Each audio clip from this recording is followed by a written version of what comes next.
Oh my fucking god.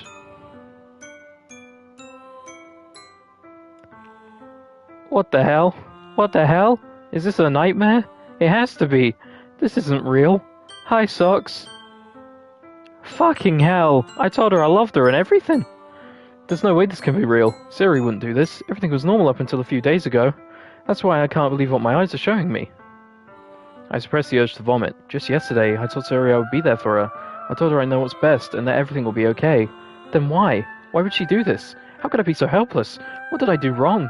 Confessing to her. I shouldn't have confessed to her. That's not what Sarah needed at all. She even told me how painful it is for others to care about her. Then why did I confess to her and make her feel even worse? Why was I so selfish? This is my fault, and my swarming thoughts keep telling me everything I could have done to prevent this. If I just spent more time with her, walked her to school, and remained friends with her like it always has been, then I could have prevented this. I know I could have prevented this. Screw the literature club. Screw the festival. I just lost my best friend.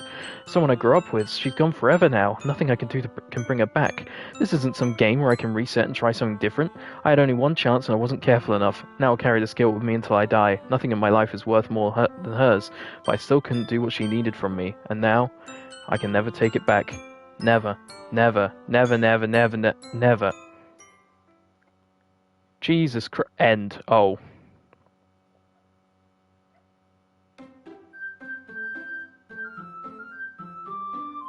What the fuck, dude? Socks, what did I do wrong?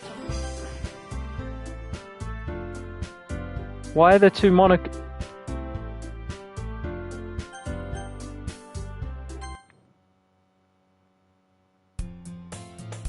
I see an annoying girl running toward me from the distance, waving her arms in the air like she's totally oblivious to any attention she might draw to herself. That girl is my neighbor and good friend since we were children. What the fuck? Dark, someone just fucking died. Have some respect. You know, the kind of friend you'd never see yourself making today, but it just kind of works out because you've known each other for so long? We used to walk to school together on days like this, but starting around high school, she would oversleep more and more frequently, and I would get tired of waiting up. But if she's going to chase after me like this, I almost feel better off running away. However, I just sigh and idle in front of the crosswalk and let catch up to me.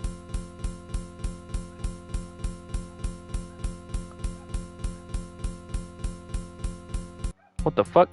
It's an ordinary school day like any other. Mornings are usually the worst, being surrounded by couples and friend groups walking to school together. Meanwhile, I've always walked to school alone. Okay. I always tell myself it's about time I meet some girls or something like that. I have no motivation to join any clubs. I'm perfectly content just getting by on the average while spending my free time on games and anime.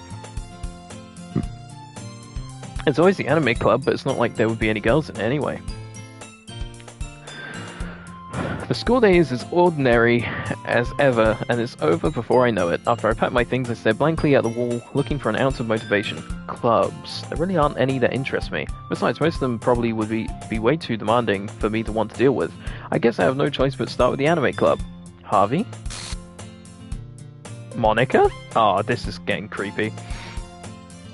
Dark, how you doing? Hey Tetley Lemon White, how you doing? This is Doki Doki Literature Club, a psychological horror game disguised as a anime visual novel. Monica? Oh my goodness, I totally didn't expect to see you here. It's been a while, right? Ah, yeah, it has. Monica smiles sweetly. We do know each other. Well, we rarely talked, but we were in the same class last year. Monica was probably the most popular girl in class. Smart, beautiful, athletic, basically completely out of my league. I see we finally started playing horror games. Yeah, Todd. Yeah, I got... They already killed herself. What the fuck?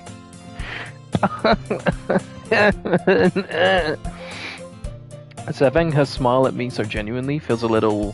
What did you come in here for, anyway? Oh, I've just been looking for some supplies to use for my club. Do you know if there's any construction paper in here? Or markers? I guess you could check the closet. You're in the debate club, right? About that, I actually quit the debate club. Really? You quit? Yeah. To be honest, I can't stand all of the politics around the major clubs. It feels like nothing but arguing about the budget and publicity and how to prepare for events. I'd much rather take something I personally enjoy and make something special out of it. In that case, what club did you decide to join? Actually, I'm starting a new one. A literature club, or... Literature? That sounds kind of dull. How many members do you have so far? It's kind of embarrassing, but there are only 3 of us so far. It's really hard to find new members for something that sounds so boring. Well, I can see that, but it's really not boring at all, you know? Literature can be anything. Reading, writing, poetry. I mean, one of my members even keeps her manga collection in the club room. Wait, really?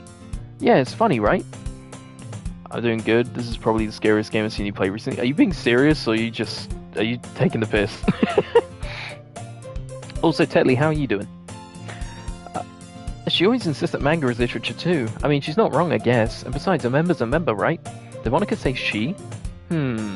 Hey, Harvey, by any chance, are you still looking for a club to join? I mean, I guess so, but... In that case, is there any chance you could do me a big favor? I won't ask you to join, but if you could at the very least visit my club, it would make me really happy. Please? Well, I guess I have no reason to refuse. Besides, how could I ever refuse someone like Monica? Sure, I guess I could check it out. Ah, awesome. You're really sweet, Harvey, you know that? It's nothing, really. Shall we go then? I'll look for the materials another time. You're more important. And thus, today marks the day I sold my soul to Monica and her irresistible smile. I dejectedly follow Monica across the school and upstairs, a section of the school I rarely visit. This is scarier than any Saw film to me. I mean, Saw isn't really scary, it's just gruesome.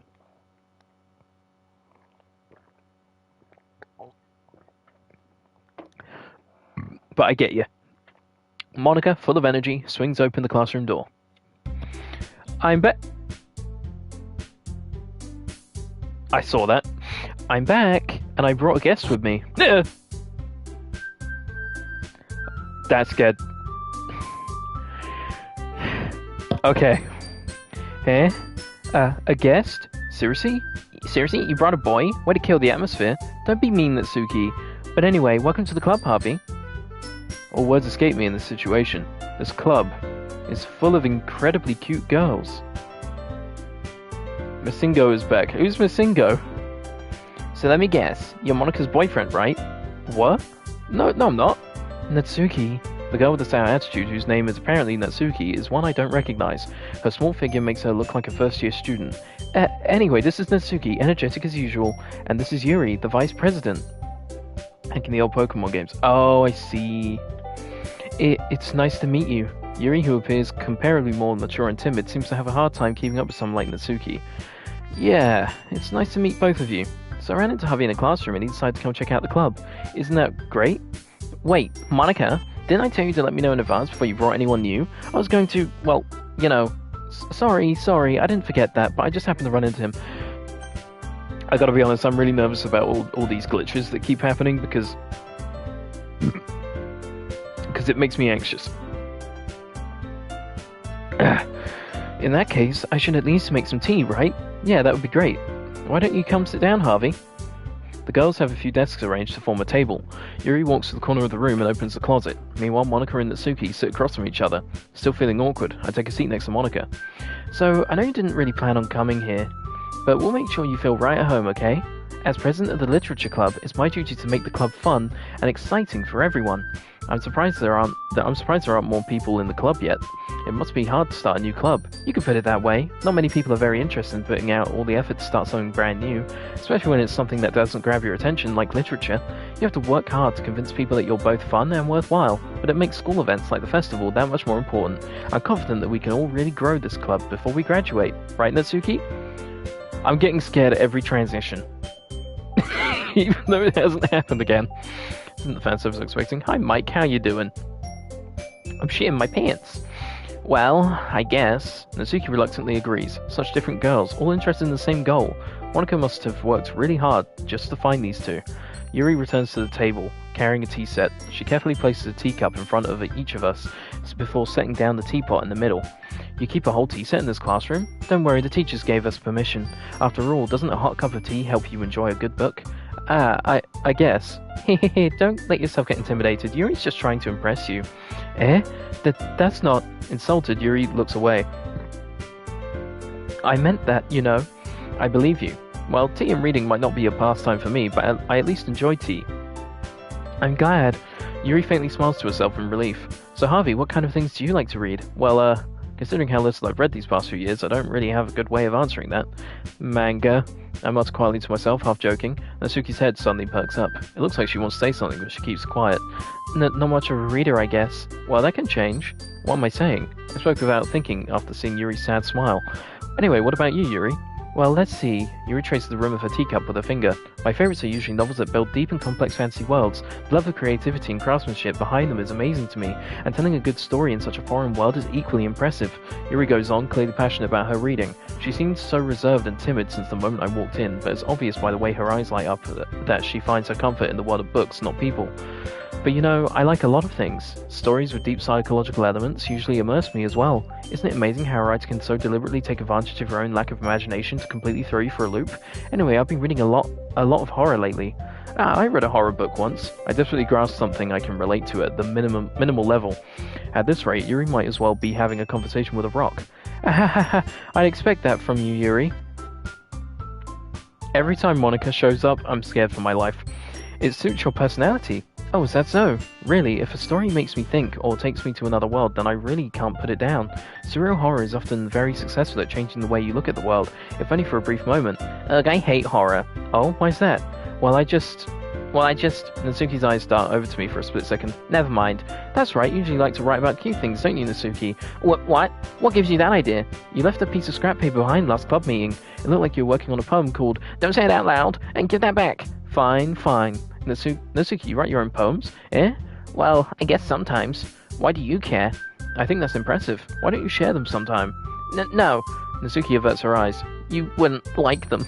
Not a very confident writer yet? I understand how Natsuki feels. Showing that level of writing takes more than just confidence. The truest form of writing is writing to oneself. You must be willing to open up to your readers, exposing your vulnerabilities and showing even the deepest reaches of your heart. Do you have writing experience too, Yuri? Maybe if you share some of your work, you can set an example and help Natsuki feel comfortable enough to share hers. I guess it's the same for Yuri. We all sit in silence for a moment. Hey, I just got an idea. How about this? Natsuki and Yuri look quizzically at Monica. Let's all go home and write a poem of our own. Then next time we meet, we'll all share them with each other. That way everyone is even. I thought it was a good idea. Well, I think you're right, Monica. We should probably start finding activities for all of us to participate in together. I did decide to take on the responsibility of vice president after all. I need to do my best to nurture the club as well as its members. Besides, now that we have a new member, it seems like a good step for us to take. Do you agree as well, Harvey? Hold on, there's still one problem. Eh? What's that? Now that we've reached the most important topic, I bluntly come forth with what's been on my mind the entire time. I never said I would join this club. Monica may have convinced me to stop by, but I never made any decision. I still have other clubs to look at, and, I lose my train of thought. All three girls stare back at me with dejected eyes. But... I'm sorry, I thought... Eh? The girls exchange glances before Monica turns back on me. I guess I need to tell you the truth, Harvey. The thing is, we don't have enough members yet to form an official club. We need 4. And I've been trying really hard to find new members. And if we don't find one more before the festival... I'm defenseless against these girls. How am I supposed to make a clear-headed decision when it's like this? I would feel terrible for letting everyone down in this situation, and besides, the club itself seems pretty relaxed. So if writing poems is the price I need to pay in order to spend every day with these beautiful girls... Right. Okay, I've decided then. I'll join the literature club. One by one, the girls' eyes light up. Oh my goodness, really? Do you really mean that, Harvey? Yeah. It could be fun, right? You really did scare me for a moment. I mean, if you really just left after all this, I would be super pissed. Harvey, I'm so happy. We can become an official club now. Thank you so much for this. You're really amazing. I'll do everything I can to give you a great time, okay? Thanks, I guess. Okay, everyone. I think with that, we can officially end today's meeting on a good note. Everyone remember tonight's assignment. Write a poem to bring to the next meeting so we can all share. Monica looks over at me once more. Harvey, I look forward to seeing how you express yourself. Yeah. Can I really impress the class star Monica with my mediocre writing skills? I already feel the anxiety welling up inside me. Meanwhile, the girls continue to chit-chat as Yuri cleans up the tea set. I guess I'll be on my way then. Okay, I'll see you tomorrow then. I can't wait. I just threw my phone and I keep dropping it over and over because I just wanted to check something on my phone and I'm a little bit shaky because I'm on edge because of jump scares. So Socks, what have you done? What have you done to me? What has everyone done to me? People voted for this. With that, I depart the club room and make my way home. The whole way, my mind wanders back and forth between the 3 girls, Natsuki, Yuri, and of course, Monica. Will I really be happy spending every day after school in a literature club? Perhaps I'll have the chance to grow closer to one of these girls. Alright, I'll just need to make the most of my circumstances, and I'm sure good fortune will find me. And I guess it starts with writing a poem tonight. You've unlocked a special poem. Would you like to read it? Yes. A dream.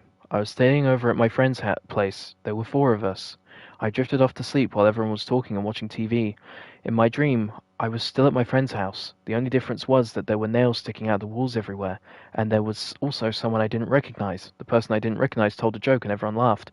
I woke up to the sound of everyone laughing at something that happened on the TV, so laughing was not part of the dream. It was a noise that woke me up. I wonder who that person was, and how they knew to tell a joke at that moment. Okay. Alright, so we're playing our game again when we do the poems. Horror, alone, vivacious, philosophy, jump, ribbon, misery, after image, vibrant, dazzle, after image stuck out to me.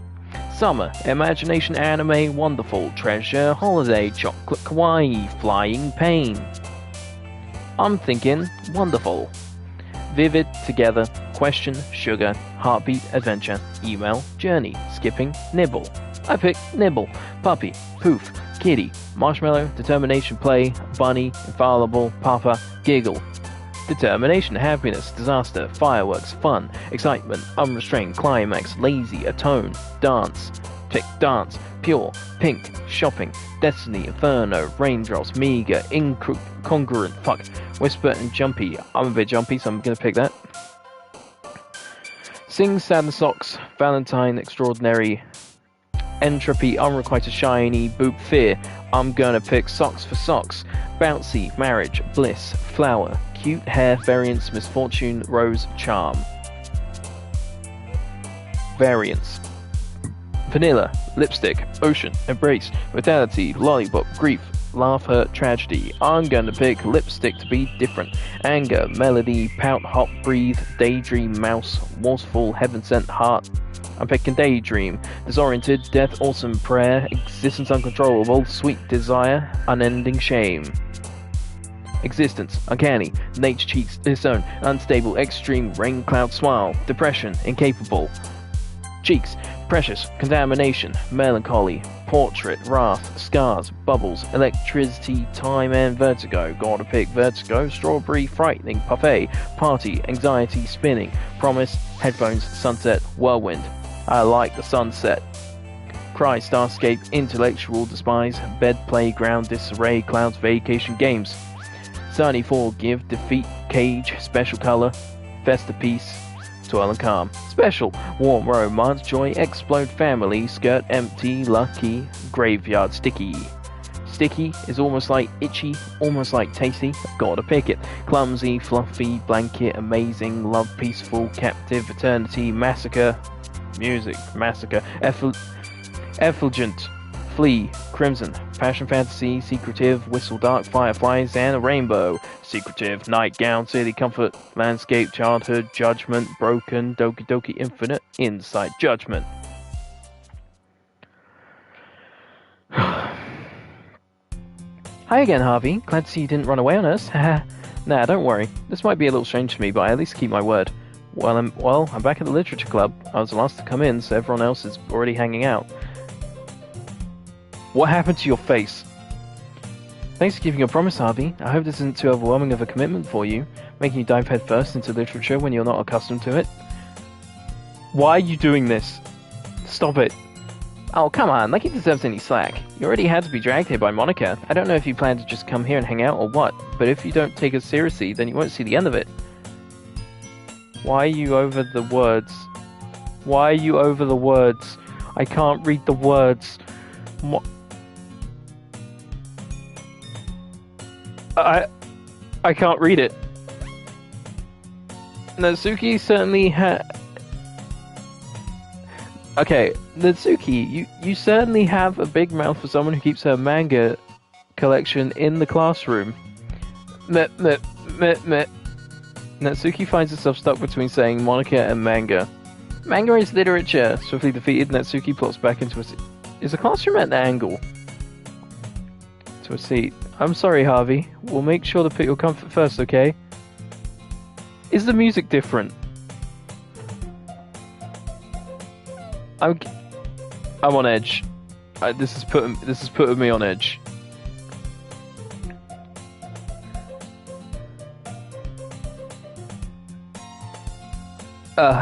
Yuri shoots Natsuki with a disappointed glance.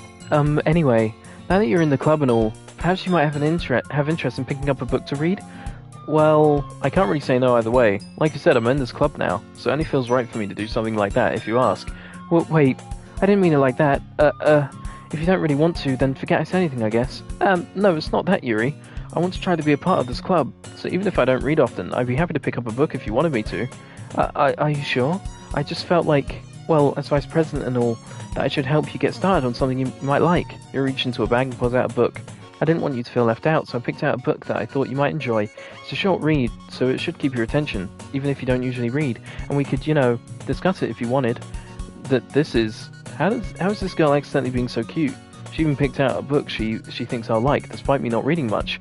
Yuri, thank you. I'll definitely read this. I enthusiastically take the book. Phew. Well, you can read it at your own pace. I look forward to hearing what you think. The room was tilted. I wasn't fucking crazy. Now that everyone's settled in, I expected Monica to give off some scheduled activities with the club. But that doesn't seem to be the case. Yuri's face is already buried in a book. I can't help but notice her intense expression, like she was waiting for this chance. Meanwhile, Natsuki is rummaging around in the closet. I'm really curious to talk to Yuri a little bit more, but at the same time, I would feel bad for distracting her from reading. I catch a glimpse of the cover of her book. It looks like the same book that she lent to me. More than that, she seems to be on the first few pages. Ah, crap. I think she noticed me looking at her. She sneaks another glance at me, and our eyes meet for a split second. But that only makes her hide her face deeper in her book. Sorry, I was just spacing out. I mutter this, sensing I made her uncomfortable. Oh, it's fine. If I was focused, then I probably wouldn't have noticed in the first place. But I was just rereading a bit of this, so... That's the book you gave me, right? Mm-hmm. I wanted to reread some of it. Not for any particular reason. Had something happened to the bottom text and I didn't notice? Not for any particular reason. Just curious, how come you have two copies of the same book? Ah, well, when I stopped at the bookstore yesterday... that's not what I meant. I mean, I just happened to buy two of them. Ah, I see. There's something fairly obvious here that Yuri isn't telling me, but I decided to let it go. I'll definitely start reading it soon. I'm glad to hear. Once it starts to pick up, you might have a hard time putting it down. It's a very engaging and relatable story. Is that so? What's the story about, anyway? Well, I look at the cover of the book. The book is titled Portrait of Markov. There's an ominous-looking eye symbol on the front cover. Basically, it's about this religious camp that was turned into a human experiment prison, and the people trapped there have this trait that turns them into killing machines that lust for blood. But the facility gets even worse, and they start selectively breeding people by cutting off their limbs and affixing them to... Oh, that might be a little bit of a spoiler, but anyway, I'm really into it. The book, I mean, not the thing about the limbs. That's kind of dark, isn't it? Yuri made it sound like it was going to be a nice story, so that dark turn came from nowhere. Are you not a fan of that sort of thing, Harvey? No, it's not that. I mean, I can definitely enjoy those kinds of stories, so don't worry. I hope so. Yeah, I totally forgot that Yuri is into those things. She's so shy and reclusive on the outside, but her mind seems to be completely different. It's just that this kind of story is the kind that challenges you to look at life from a strange new perspective. When horrible things happen, not just because someone wants to be evil. Why are you in bold? But because the world is full of horrible people and we're all worthless anyway. Then suddenly... I'm rambling, aren't I?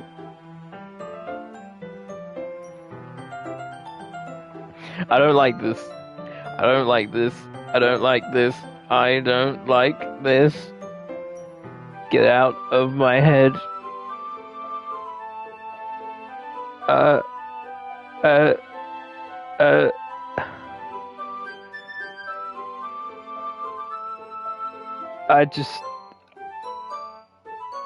I'm creeped out, man.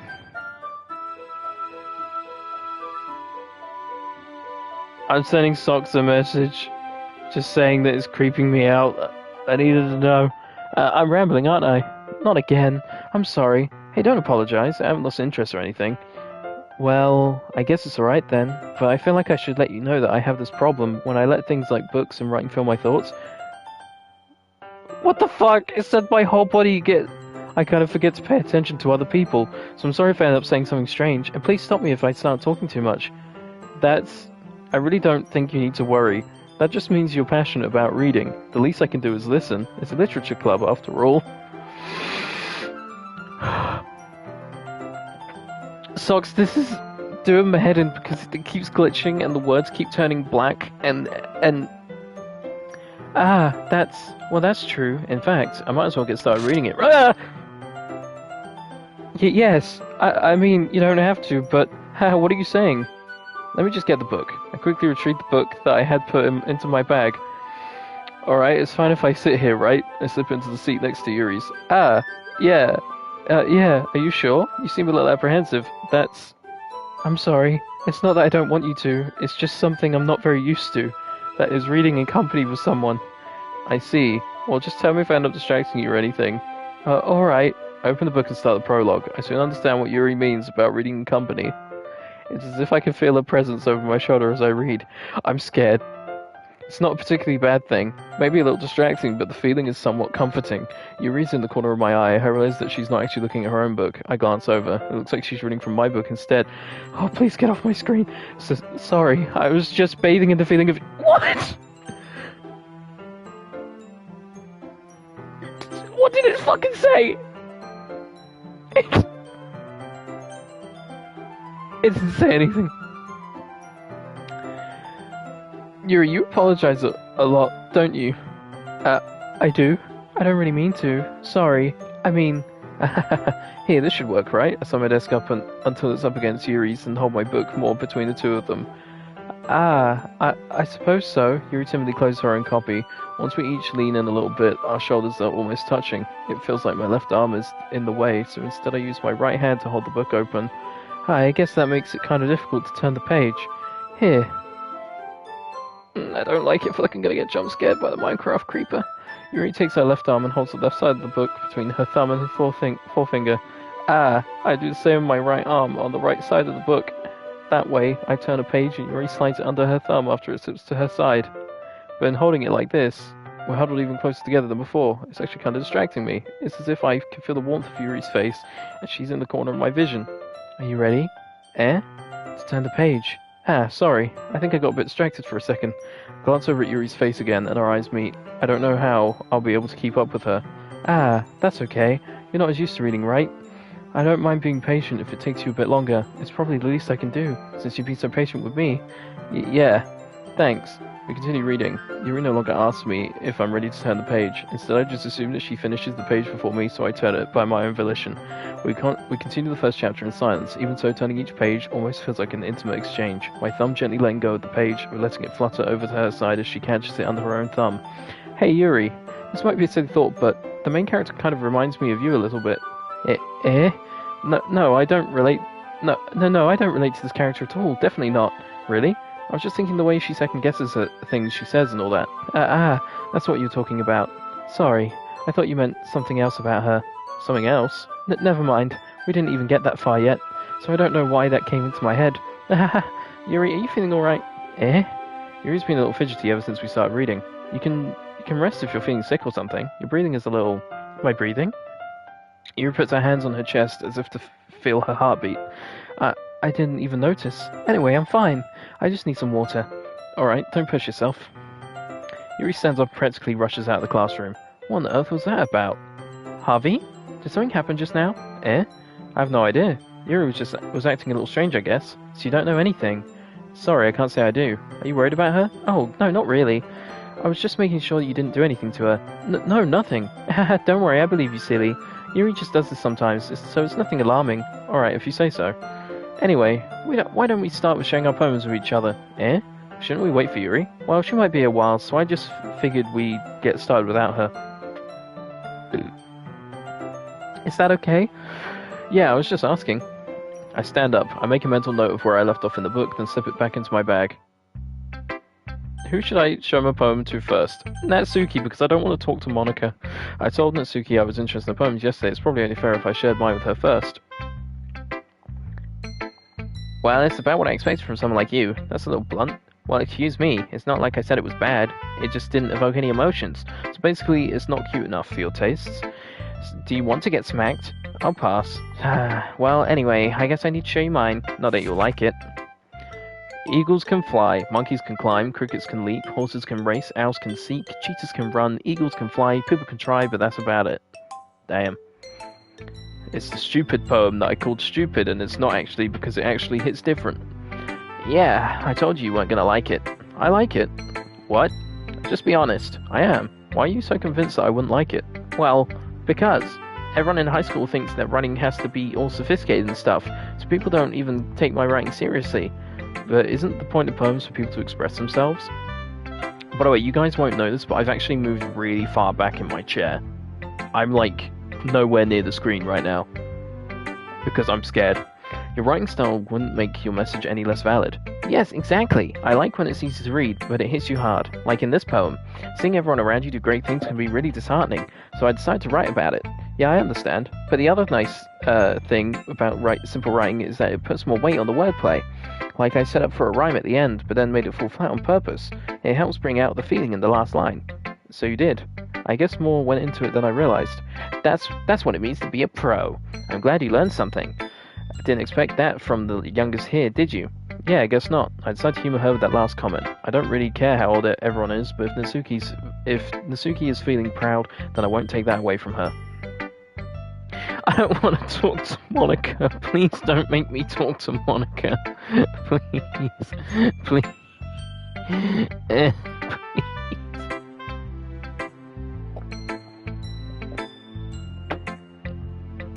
I don't want to talk to Monica. She's scaring me. Hi, Harvey. Having a good time so far? Yeah. Good, glad to hear it. By the way, since you're new and everything, if you have any suggestions for the club, like new activities or things we can do better, I'm always listening. Don't be afraid to bring things up, okay? Alright, I'll keep that in mind. Of course I'll be afraid to bring things up. I'm much better off just going with the flow until I'm more settled in. Anyway, want to share your poem with me? It's kind of embarrassing, but I guess I have to. Don't worry, Harvey. We're all a little embarrassed today, you know? But it's that sort of barrier that we'll all learn to get past soon. Yeah, that's true. I harmonica in my poem. Great job, Harvey. I was going to say ooh in my head while reading it. It's really metaphorical. I'm not sure why, but I didn't expect you to go for something so deep. I guess I underestimated you. It's easiest for me to keep everyone's expectations low. That way, it always counts when I put in some effort. That's not very fair. Well, I guess it worked anyway. You know that Yuri likes this kind of writing, right? Writing that's full of imagery and symbolism. Sometimes I feel like Yuri's mind is just totally detached from reality. I don't mean that like it's a bad thing, though. But sometimes I get the impression that she's just totally given up on people. She spends so much time in her own head that it's probably a much more interesting place for her. But that's why she gets so happy when you treat her with a lot of kindness. I don't think she's used to being indulged like that. She must be really starved for social interaction, so don't blame her for coming on to it a little strongly. Like earlier, I think if she gets too stimulated, she ends up withdrawing and looking for alone time. Suddenly the door opens. Yuri! I'm back. Did I miss anything? Not really. Well, we all started sharing our poems with each other. Eh? Already? I'm sorry for being late. No need to apologize.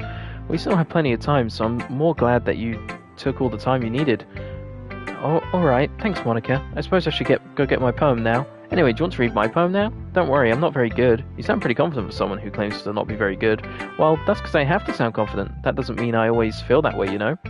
I see. Well, let's read it then. Hole in wall. But he wasn't looking at... This is different from the first time. Hole in wall, but he wasn't looking at me. Confused, I frantically glanced at my surroundings, but my burned eyes can no longer see colour. Are there others in the room? Are they talking? Or are they simply poems on flat sheets of paper? The sound of frantic scrawling playing tricks on my ears. The room begins to crinkle, closing in on me. The air I breathe dissipates before it reaches my lungs. I panic. There must be a way out. It's right there. He's right there. Swallowing my fears, I brandish my pen. When I get nervous, I get burpy. So what do you think? It's very freeform, if that's what you call it. Sorry, I'm not really the right person to ask for feedback. It's okay. Yeah, that kind of style has gotten pretty popular nowadays. A lot of poems have been putting emphasis on the time between words and lines. When performed out loud, it can be really powerful. What was the inspiration behind this one? Well, I'm not sure if I know how to put it. I guess you could say that I had some kind of epiphany recently. It's been influencing my poems a bit. An epiphany? Yeah, something like that. I'm kind of nervous to talk about deep stuff like that because it's kind of coming on strongly. Maybe after everyone is better friends with each other. Anyway, here's Monica's writing tip of the day. Sometimes when you're writing a poem or a story, your brain gets too fixated on a specific point. If you're trying so hard to make it perfect, then you'll never make any progress. Just force yourself to get something down on the paper and tidy it up later. Another way to think about it is this. If you keep your pen in the same spot for too long, you'll just get a big dark puddle of ink. So just move your hand and go with the flow. That's my advice for today. Thanks for listening. Who should I... Okay, Yuri. I'm terrified. As Yuri reads the poem, I notice her eyes lighten. Exceptional. What was that? Did I say that out loud? Yuri first covers her mouth, but then ends up covering her whole face. He's going to hate me. You really didn't do anything wrong, Yuri. That's... I guess you're right. What am I getting so nervous for? Yuri takes a breath. So, what kind of writing experience do you have? Your use of imagery and metaphors indicates you've written a lot of poetry before. Really? Wow, that's a huge compliment coming from you. This is actually my first time, really. Huh? Yuri says to me blankly, then looks at my poem again. Well, I know that. I just meant, Yuri trails off, unable to find an excuse. She traces her finger along the words in the poem, as if breaking it down more thoroughly. Yeah, okay. This is the reason I was able to tell. It's just there are specific writing habits that are usually typical of new writers, and having been through that myself, I kind of learned to pick up on them. I think the most noticeable thing I recognize in new writers is that they try to make their style very deliberate. In other words, they tend to pick a writing style separate from the topic matter and they form-fit the two together. The end result is that both the style and the expressiveness are weakened. Once Yuri finds her train of thought, it's as if her demeanor totally changes. Her stammering is completely gone and she sounds like an expert. Of course, that's not something you can be blamed for. There are so many different skills and techniques that go into writing even a simple poem, not just finding them and building them, but getting them to work together is probably the most challenging part. It might take you time, but it all comes with practice and learning by example and trying new things. I also hope that everyone else in the club gives you valuable feedback. Natsuki can be a little bit biased though. Biased? How? Well... Never mind. I shouldn't be talking about people like that. Sorry. It's fine. I'm not sure if Yuri is apologizing to herself, to me, or to Natsuki. Do you mind if I read your poem now? Please do. I'd love to share my thought process behind it. Yuri smiles dreamily, as if that's a rare opportunity for her, which itself is kind of funny. After all, isn't this supposed to be a literature club? Okay, Ghost on the Light. The tendrils of my hair illuminate beneath the amber glow, bathing. It must be this one. The last remaining streetlight to have withstood the test of time. The last yet to be replaced by the sickening blue-green hue of the future. I bathe, calm, breathing air of the present, but living in the past. The light flickers, I flicker back. I'm sorry I have such terrible handwriting. What? I wasn't thinking that at all. But it took you a long time to read. Well, I just don't read script very often. I actually think your handwriting is pretty. That's a relief. Also, I like the poem. Even though it's short, it was really descriptive. It wasn't too short. I usually write longer poems. Not at all. I'm really glad you like it. I'll be honest. Since it's our first time sharing, I wanted to write something a little more mild. Something easy to digest, I suppose. Are you into ghosts, Yuri? Actually, the story isn't about ghosts at all, Harvey. Really? I must have totally missed the point. Well, I suppose you did only glance over it after all. But remember that poets often express their own thoughts, feelings, and experiences in their work. They usually do more than tell a simple story or paint a picture. In this case, perhaps the subject of the poem is only being symbolically compared to a ghost. Lingering in her last remaining place of comfort, unable to let go of the past, and soon to be left with nothing. That's a lot more solemn than putting it that way. I hadn't even thought of that. That's impressive. Well, it's nothing, really. Yours was impressive too. Nah. If anything, I could probably learn a thing or two from you. You think so? Yeah, of course. You know, I was really nervous about doing all this, but in the end I enjoyed it. I'm going to keep doing my best for you, Harvey. Me too. Phew, I guess it's everyone. I glanced around the room. That was a little more stressful than I anticipated. As if everyone is judging me for my mediocre writing abilities. But even if they're just being nice, there's no way my poems can stand up to theirs. This is literally... Oh no. The music's fucking up again. There's a literature club after all. I sigh. I guess that's what I ended up getting myself into. Across the room, Monica is writing something in a notebook. My eyes down on Yuri and Natsuki. They gingerly exchange sheets of paper, sharing their respective poems. As they read in tandem, I watch each of their expressions change. Natsuki's eyebrows furrow in frustration. Meanwhile, Yuri smiles sadly. What's with this language? Did you say something? Oh, it's nothing. Natsuki dismissively returns the poem to the desk with one hand. I guess you could say it's fancy. Thanks. Yours is cute. Cute? Did you completely miss the symbolism? Or something.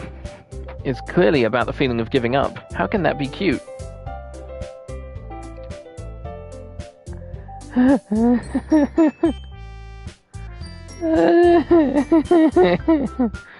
don't like it. I'm getting creep. Creep. How can that be cute? I know that. I just meant the language, I guess. I was trying to say something nice. Eh? You mean you have to try that hard to come up with something nice to say? Thanks, but it really didn't come out nice at all. Well, I do have a couple of suggestions. If I was looking for suggestions, I would have asked someone who actually liked it. Which people did, by the way.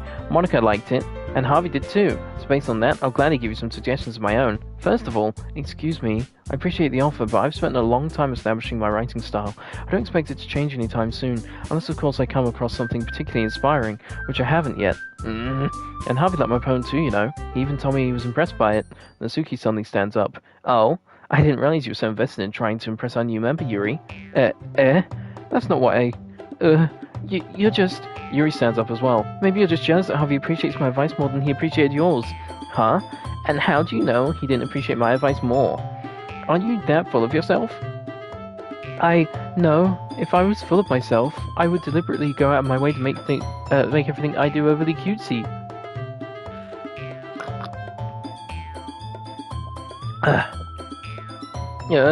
Well, you know what? I was one whose boobs magically grew a size bigger as soon as Harvey started showing up. Natsuki, that's a little... This doesn't involve you. Taking out your own insecurities and others like that. You really act as young as you look, Natsuki. Me? Look who's talking, you wanna be edgy bitch. Edgy? Sorry that my lifestyle is too much for someone of your mental age to comprehend. See? Just saying that proves my point. Most people learn to get over themselves after they graduate middle school, you know. If you want to prove you're anything, then stop harassing others with your sickening attitude. You think you can counterbalance your toxic personality just by dressing and acting cute? The only cute thing about you is how hard you try. Well, be careful, you might cut yourself on the edge, Yuri. Oh, my bad, you already do, don't you? Did you just accuse me of cutting myself? What the fuck is wrong with your head? Yeah, go on. Let Harvey hear everything you really think. I'm sure he'll be head over heels for you after this. Suddenly Yuri turns toward me as if she noticed I was standing there. Harvey, she's just trying to make me look bad. That's not true. She started it. How did... What? Yuri. Yuri. Natsuki? Yuri? Yuri? I don't like it. I don't like it. I don't like it. Monica, fuck off. I don't like it. Oh my god.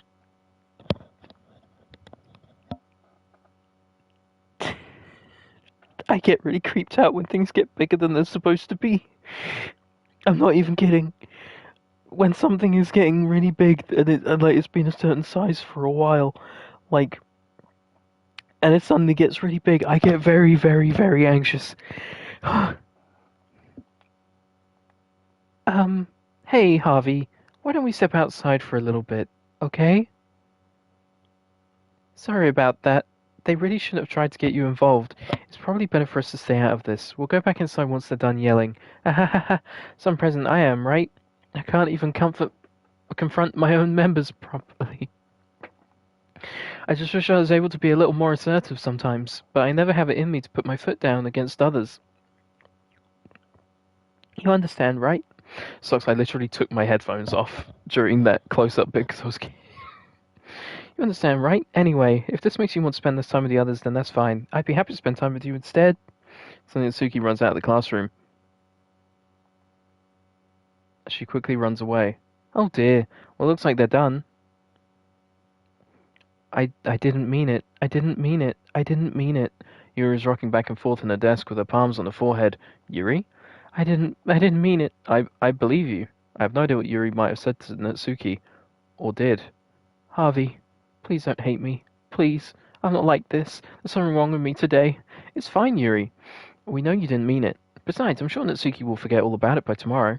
Completely. Anyway, the meeting is over. You can go home now if you want. Yuri looks at me like she wants to say something, but she keeps glancing at Monica. You can go first, Monica. I'd like to stay a little bit longer. I'm the president, so I should be the last one out. I'll wait for you to be done. Well, I'm vice president, so please let me take that responsibility today. It kind of sounds like you don't want me around for something, Yuri. It's not that. It's not that. I didn't get much of a chance to discuss my book with Harvey. It would just be embarrassing with you listening. I guess I don't really have a choice, do I? I'm sorry for causing trouble. But... Huh?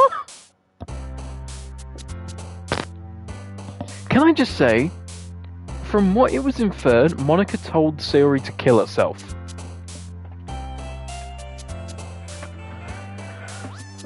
Oh!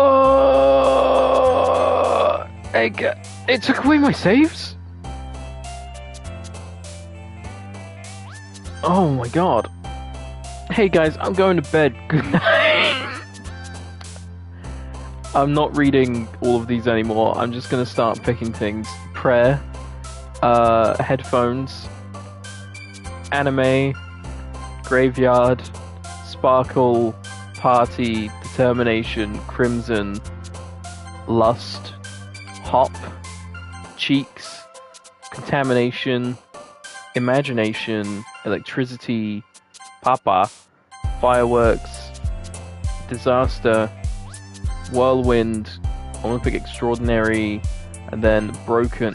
That wasn't 20. That wasn't 20. That wasn't 20. That wasn't 20. That wasn't 20. I'm scared. That wasn't 20. That wasn't 20. Was it 20?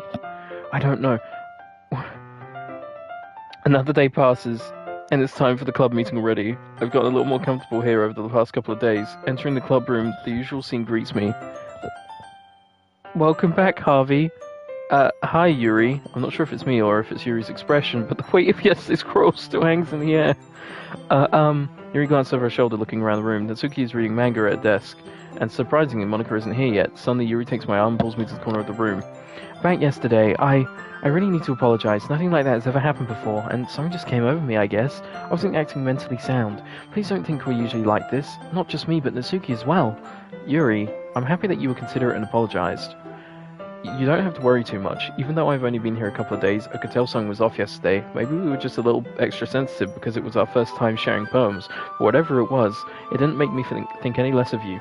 I had already decided that there's no way you could be a bad person. And now that you're apologizing, I know you really didn't mean it. Harvey, don't say those kinds of things so frankly. They make me a little too happy. I'm really glad that you're such an understanding person, and I'm really glad that you joined this club. Everything is a little bit brighter with you around, and... sorry, what am I saying right now? Hey, have you guys seen Monica? No, I haven't. I was also kind of wondering where she was. Man, Yuri, I'm guessing you haven't either? Yuri's clearly taken aback by how calmly Natsuki is addressing her. No, I haven't. Geez, isn't like her at all. I know it's stupid, but I can't help but worry a little bit. What? Why are you looking at me like that? Natsuki, about yesterday, I just wanted to apologize. I promise I didn't mean any of the things I said, and I'll do my best to stay under control from now on. So, Yuri, what the heck are you talking about? Did you do something yesterday? Eh? Jeez. Whatever's on your mind, I'm sure it was nothing. I don't even remember anything bad happening. You're the kind of person who worries too much about the little things, aren't you? I don't like it. But... Miss Bull's Sail Club blinds like Lifeline and receptionally faultlessly offered Skelemonade such a... Oh my god, the mouth! I'll accept your apology anyway, if it helps you feel better about it. Besides, it's kind of nice to hear, since I was always afraid you secretly hated me or something like that. No, not at all, I don't hate you. Well, you're kind of weird, but I don't hate you either. Natsuki turns to me. You're still on trial though. Hey, suddenly the door swings open. Sorry, I'm super sorry. There you are. I didn't mean to be late. I hope you guys weren't worried or anything. Nah, well, Natsuki was. I was not. What took you so long anyway? Well, my last period today was study hall. To be honest, I kind of just lost track of time. That makes no sense though. You would have heard the bell ring at least. I must not have heard it since I was practicing piano. Piano? I wasn't aware you played music as well, Monica. Don't give me more credit than I deserve. I guess I've been practicing for a while, but I'm still not really good yet. Dude, I'm telling you, when I get really anxious or scared, I burp. I'm so sorry. I'm so sorry.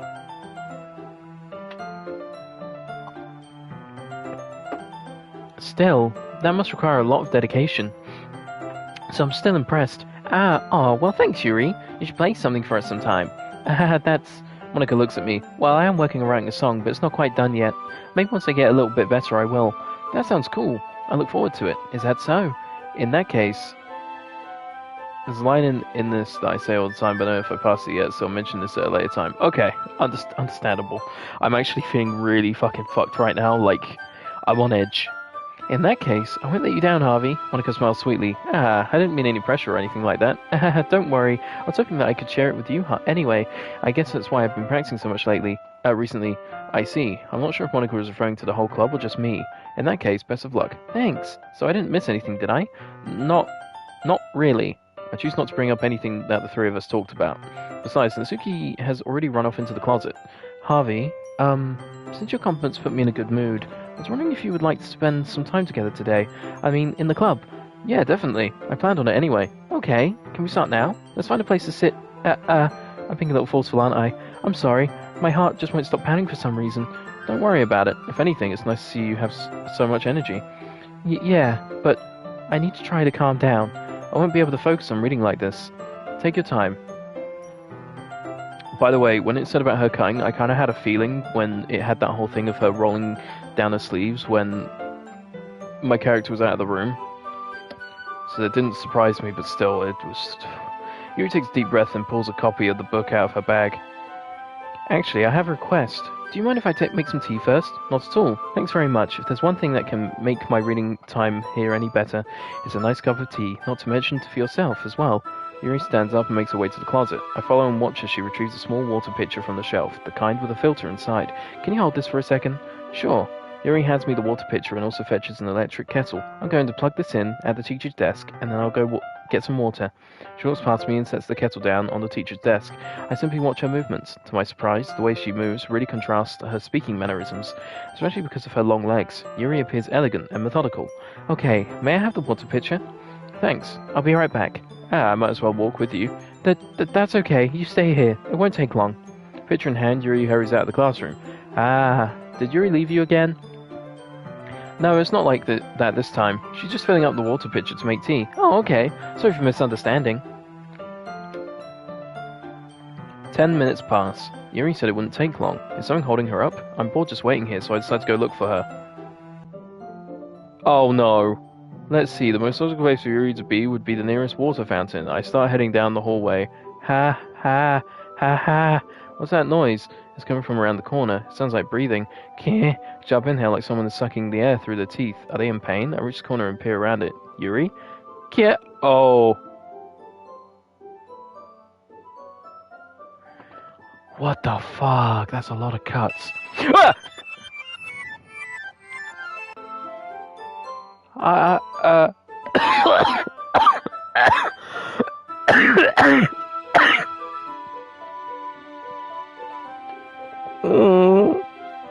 I don't like it. I'm back. Thanks for waiting patiently. Hi, would you like oolong tea? Yeah, anything is fine. Very well. Yuri sets the temperature on the kettle to 200 degrees. Now it's time to get the teapot. You really do this properly, don't you? Of course. I shouldn't do any less when I'm making tea for others. Even if I'm not an expert on tea or anything. Hoo-hoo. In that case, you'll only be even more impressed. Perhaps I will. Yuri fetches the teapot and begins measuring the tea leaves. Socks, this game is freaking me out. To my surprise, she even starts humming a little to herself. You must be in a good mood now. Is that so? I was thinking it's show, and you noticed. I was doing a bit of thinking, and I decided that I would try expressing myself a little bit more. It turns out it's not very hard for me to do, when it's you who's around anyway. That's great, Yuri. Just don't push yourself too much. You're always worrying about me, Harvey. It's very endearing. Yuri wasn't kidding. I don't even know if I can keep up with this. I watch Yuri pour a cup of tea for each of us. Harvey, I have another request. Do you mind if we sit on the floor today? Why's that? It's a little bit easier on my back. I can read with my back against the wall rather than bending over at my desk. Sorry, I didn't realize. No worries. I just have back pain fairly regularly, so I do my best to manage it. Is that so? I wonder why that is. It's most likely because your posture, right? Always hunched over like that while reading? Yes, I have terrible reading posture, so that's why we should sit on the floor. Fair enough. I'll go ahead and get the book. I retrieve the book from my bag. I have some chocolate as well. There's a bag of small chocolate candies. I take it since it will go well with the tea. Yuri and I then sit against the wall, teacups at our sides. As if in sync, we assume the same reading position as last time, each one holding one half of the book. Except this time, our bodies are even closer to each other. I can't see too well. Yuri slides closer until our shoulders are touching. How am I supposed to focus on reading like this? Yuri was always kind of cute, but when she's being less apprehensive, it's almost more than I can handle. Your teacup. Yuri hands me my teacup. Holding it with my hand that's not holding the book, I end up in a position that makes it even harder to focus, because now I need to worry about making sure I don't accidentally touch her chest. Meanwhile, Yuri hasn't noticed a single thing. She wears her intense reading expression, and I can only presume the world around her has faded away. I use all my willpower to focus on reading. After a few minutes, I finally manage to relax a little. I put the teacup between my legs and fumble with the chocolate wrapper. Ah, sorry. I briefly let go of the book to finish opening the wrapper. You can have as much as you want. Ah, that's okay. I won't take any. Eh? Are you sure?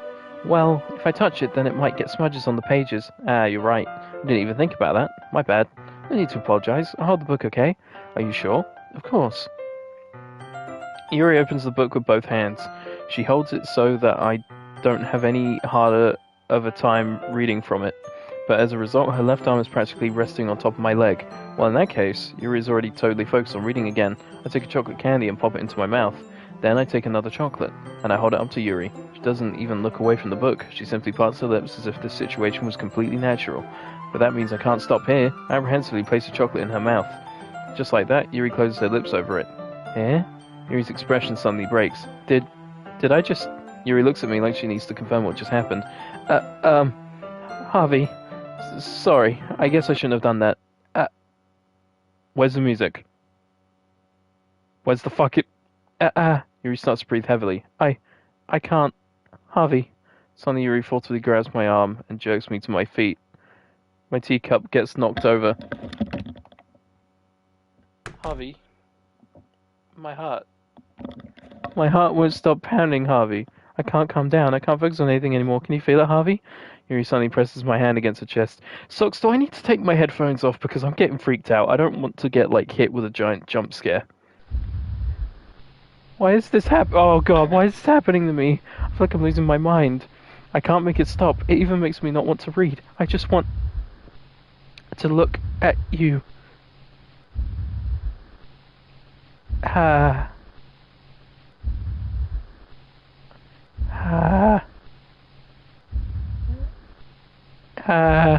I'm scared. It's time to share poems.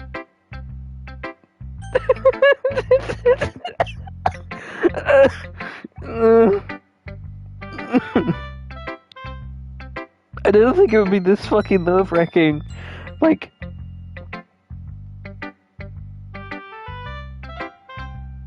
Oh, God. I'm talking to Natsuki. Stay away from me, Yuri, please.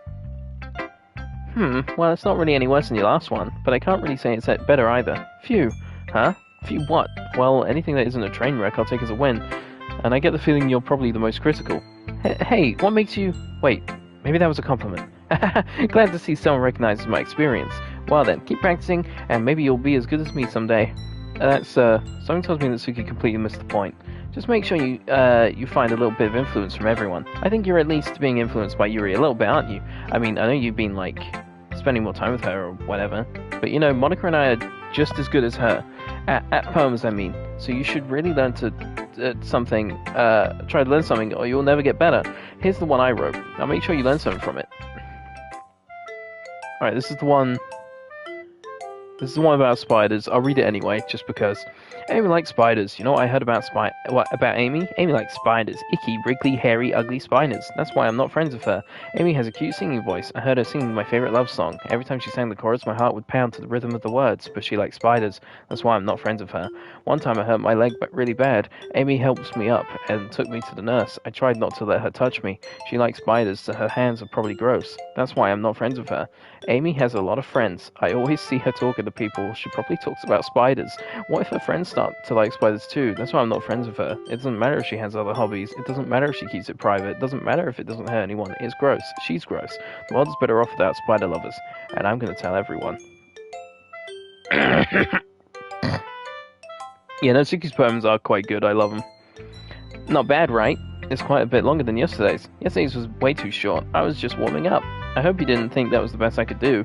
No, of course not. Anyway, the message is pretty straightforward in this poem. I don't have to explain it. Like, anyone would agree that the subject of this poem is an ignorant jerk. Everyone has some kind of weird hobby or a guilty pleasure. Something that you're afraid of. If people find out, they'd make fun of you or think less of you. But that just makes people stupid. Who cares what someone likes as long as they're not hurting anyone and it makes them happy? I think people really need to learn to respect others for liking weird things, such as two of the girls in this very club, whom I respectfully won't name. Kind of ironic that even in my one place of comfort, I can't even have people respect me. Geez, now you're making me complain too much. What did I do? For what it's worth, I respect you. Well, I guess thanks, but it's kind of obvious you respect Yuri more. Whatever, we're done sharing, so you can leave now.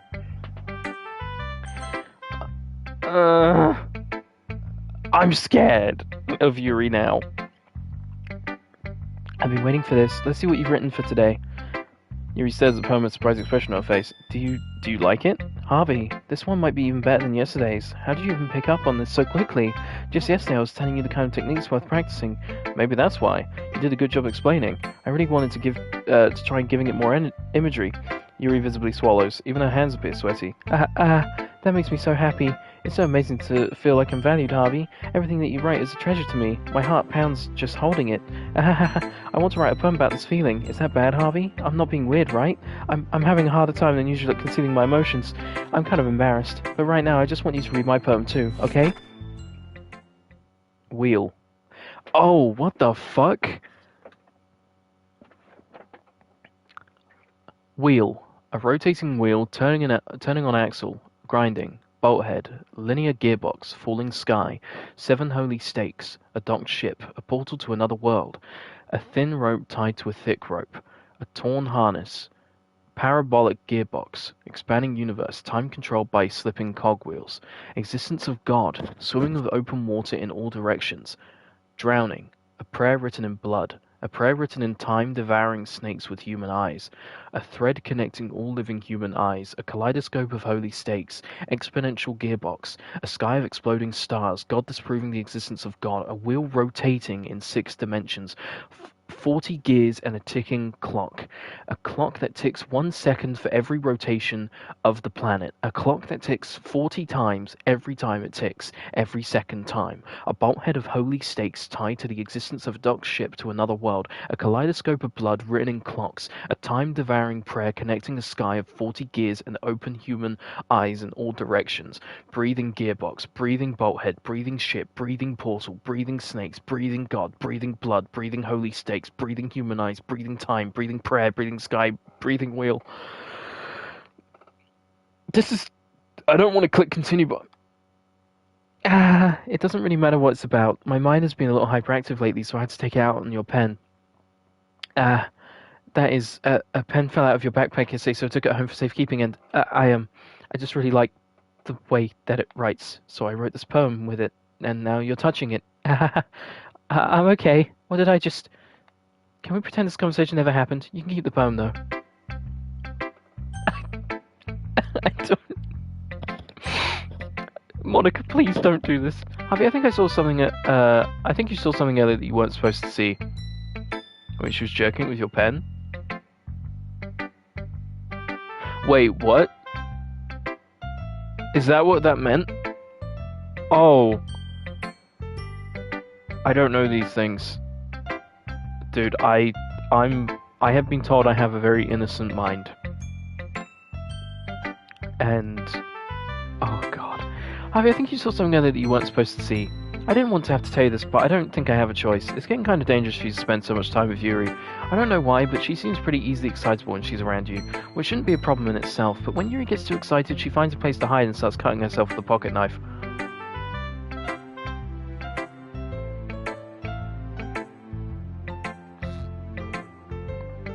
Isn't that kind of messed up? She even brings a different one to school every day like she has a collection or something. I mean, it's definitely not because she's depressed or anything like that. I think she just gets some kind of high from it. It might even be like a sexual thing. Yeah, this has taken a turn. But the point is, you've kind of been enabling her. I'm not saying it's your fault though, but I guess that's why I had to explain it all to you. So I think if you keep your distance, that would probably be best for her. While you're at it, don't be shy to spend a little more time with me. To put it lightly, I at least have it together in the head, and I know how to treat my club members. But anyway, you want to read my poem now? I like the way this one turned out, so I hope you do too. Save me. The colours, they won't. Bright, beautiful colours. Flashing, expecting, piercing. Red, green, blue. An endless cacophony of meaningless noise. The noise it won't stop. Violent, grating waveforms. Second, screeching, piercing, sine, cosine, tangent. Like playing a chalkboard on a turntable. Like playing a knife on a breathtaking ribcage. Endless point of delete her.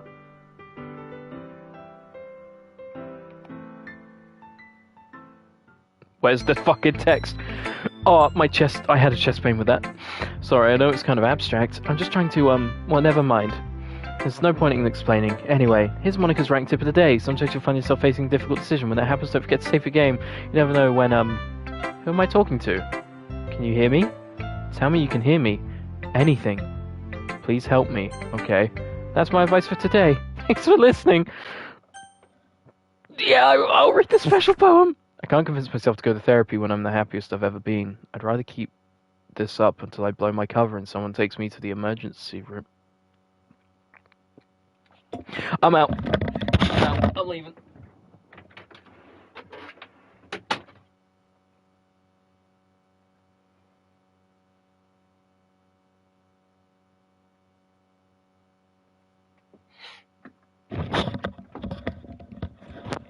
I'm still here. I'm still here. Okay, everyone, we're all done reading each other's poems, right? We have something we need to go over today, so if everyone could sit at the front of the room. Is this about the festival? Well, sort of. Do we have to do something for the festival? It's not like we can put together anything good in just a few days. We'll just end up embarrassing ourselves instead of getting any new members. That's a concern of mine as well. I don't really do well with last-minute preparations. Don't worry too much.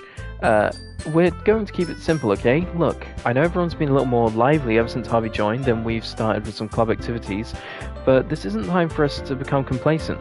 We still only have 4 members, and the festival is our only real chance to find more, you know? What's so great about getting new members anyway? Also, hello Tayson Derulo, how you doing? Sorry, I've been so hyper-focused on this, I haven't been paying attention to chat. I'm fucking scared. We already have enough to be considered an official club. More members will just mean everything gets noisier and more difficult to manage. Natsuki, I don't think you're looking at it the right way at all. Don't you want to share your passion with as many people as you can? To inspire them to find the same feelings that brought you here in the first place. The literature club should be a place where people can express themselves like they can't do anywhere else. It should be a place so intimate that you never want to leave. I know you feel that way too. I know we all do. So that's why we should work hard and put something together for the festival, even if it's something small. Right, Harvey? Oh, come on. You can't take advantage of Harvey to agree with you just because he doesn't know how to say no to anything. Look, Monica, do you really think any of us here joined the club with other people in mind? Yuri never even talked until Harvey joined. And for me, I just like it better here than I do at home. And Harvey isn't even passionate about literature in the first place. And that's everyone. Sorry, but you're really the only one who's so interested in finding new members. The rest of us are fine like this. I know you're president and all, but you should really consider our opinions for once. Monica is clearly taken aback by Natsuki's words. That's not true at all. I'm sure Yuri and Harvey want to get more members too, right? I don't know about Yuri, but I'm kind of indifferent. If I showed as much enthusiasm as Monica wanted, then I would probably be lying. Still, if it's up to me to rescue the situation... No. Natsuki's right, isn't she? This club. It's nothing more than a place for a few people to hang out. Why did I think that everyone here saw it the same way as I did? But that doesn't mean that we're against getting new members or anything. Harvey, why did you even join this club? What were you hoping to get out of it? Well, that's not really something I can be honest about, is it? In fact, if I remember, you weren't even given a choice not to join. Monica sits down and stares at her desk. What's the point of all of this anyway? What if starting this club was a mistake? Now you've done it, Natsuki. What, me? I just spoke my mind. Is it a crime to be honest? It's not about being honest. It's about word choice. Besides, you have no right to speak for everyone else in the club like that. You don't understand at all. I just want a place that feels nice to hang out with a few friends. Is there a problem with the club being that for me? There aren't there aren't that many other places like that for me. And now Monica wants to take it away from me. She's not taking anything away. No, Harvey, it's not the same. It won't be the same with the direction she wants to take it. If I wanted that, then I could have just joined any other stupid club. But this one, I mean, at least for a little bit of time, things were nice. Natsuki starts packing up her things. I'm going home. I feel like I don't belong here right now. Natsuki! Natsuki ignores Yuri and walks right out of the classroom. This is bad. I don't know what to do. Well, do you have an opinion on the festival? I don't know. I'm kind of indifferent, I guess. Who cares about that obnoxious brat? I mean, I like how nice and quiet the club is right now. But I'm just happy with you here. But still, I'm the vice president. It's not right for me to ignore my responsibilities like that. Nobody would cry if she killed herself. What?! That blood from the eye!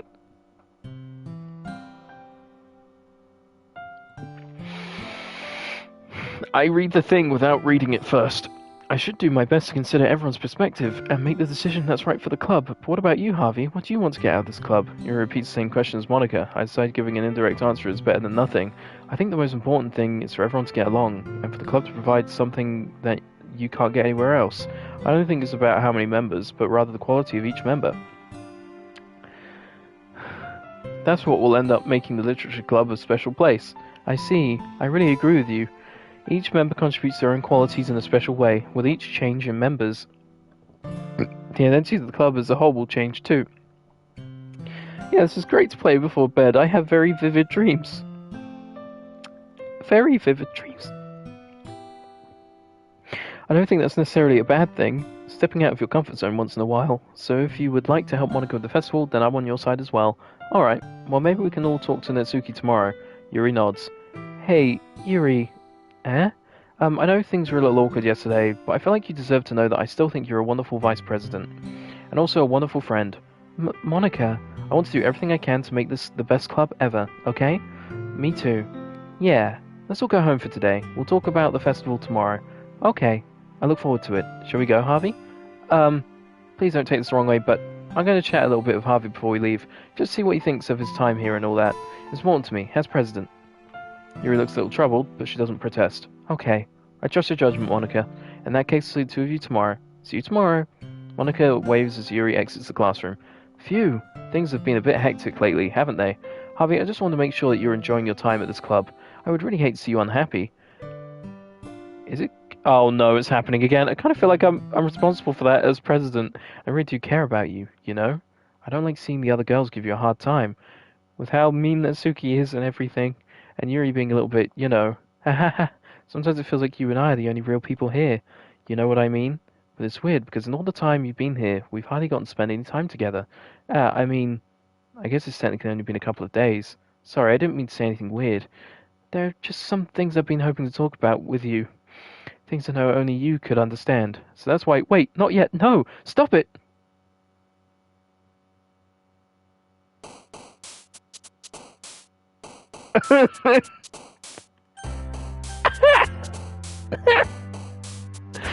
Monica's real. I've got to try and... I feel like I've got to be really careful with what I pick. Because... I feel like I'm going to do something bad. I'm going to have to pick Natsuki stuff. Wait, that went to 11. 111. 1111. 11,111. 111,111. 1,111,111. 11,111,111.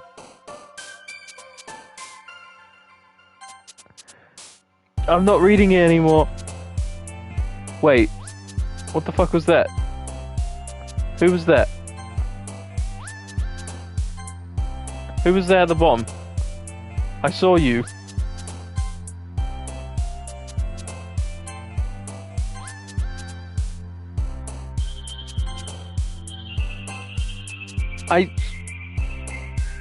Is that Monica?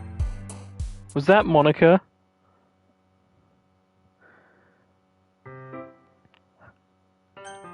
I don't want to play this game anymore. I want to play Dead Space. I'm fucking terrified.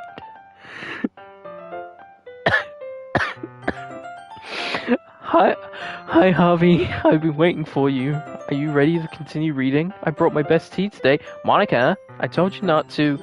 Ugh, is she really late again? And consider it as usual, Natsuki. Excuse me? Must you always interrupt my conversations with your incessant yelling? What are you talking about? You say that like I do it on a regular basis or something. I just wasn't paying attention, okay? I'm sorry. Seriously, what's gone into you lately? Me? Nothing. Is it really that bad? See, it is something. I'll get over it. It's not even anything noteworthy. I've just been feeling a little on edge lately. Anyway, we don't need to talk about it. Well, I just felt like I needed to bring it up. It's not like I really care or anything. Oh man, I'm the last one here again. Well, Harvey just walked in too. Were you practicing piano again? Yeah. You must have a lot of determination. Starting this club and still trying to make time for piano? Well, maybe not determination, but I guess passion. It motivates me to work hard for the festival and, Right, I forgot. About that, Natsuki, we were all talking yesterday and, well, we decided we would like to support the festival as well. However, I understand how you feel about not wanting the club to change. Sorry, to change. I think we all kind of feel that way. So as long as we're all working together, this club will never become something we don't want. Also, if you help us out with the festival, then I'll buy you a new manga. Sorry, that last part was really funny. Look, I did some thinking about it yesterday. I was a little more hostile than I meant to be. I guess I really felt threatened or something. But I know this is something we're doing together. Another new member wouldn't hurt, as long as they're cool. And I guess another girl would be nice this time. But more importantly, I would hate to see the event suck just because I chose to back out. I'm a pro, you know, so I'm gonna help too. And we'll make sure it's done right. Thank goodness. Isn't that great, Monica? Monica? Ah, yeah, that's wonderful. It wouldn't be the same without you, Natsuki. Anyway, Harvey, what do you want to do today? I was thinking we already have plans today. Ah, is that so, Yuri? That's correct. Harvey's already engaged in a novel that we're reading together. Aren't you glad I've already gotten him into literature, Monica? I suppose. I was just... Actually, it doesn't matter. It really doesn't. You guys can do whatever you want. Yes, thank you for understanding, Monica. You're gonna die. Actually, I have a request. Do you mind if I make some tea first? Not at all. Thanks very much. If there's one thing that can make my reading time here any better, it's a nice cup of tea. Not to mention for yourself as well. Yuri Sansa makes her way to the closet. Follow and watches her as she retrieves a small water pitcher from the shelf, the kind with a filter inside. Can you hold this for a second? Sure. Yuri hands me the water pitcher and also fetch an electric kettle. I'm going to plug this in at the teacher's desk and I'll go get some water. She walks past me and sets the kettle down on the teacher's desk. I simply watch her movements. To my surprise, the way she moves really contrasts her speaking mannerisms, especially because of her long legs. Yuri appears elegant and methodical. Okay, may I have the water pitcher? Thanks, I'll be right back. I might as well walk with you. That's okay. You stay here. It won't take long. Pitcher in hand, Yuri hurries out the classroom. Did Yuri leave you again? No, it's not like that this time. She's just filling up the water pitcher to make some tea. Oh, okay. Sorry for misunderstanding. Yeah, this is the exact same. 10 minutes pass. Yuri said it wouldn't take long. Something holding her up on board, just waiting, so I said go look for her. Please don't do this. Let's see, the most logical place for Yuri to be would be the nearest water fountain. I start heading down the hallway. Ha ha, ha ha. What's that noise? It's coming from around the corner. It sounds like breathing. A sharp inhale, like someone is sucking air through their teeth. Are they in pain? I just corner and peer around it. Yuri? Gah!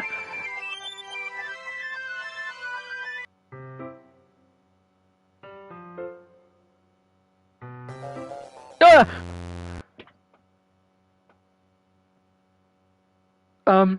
Wait, how did I... Sorry, I just had a really weird deja vu.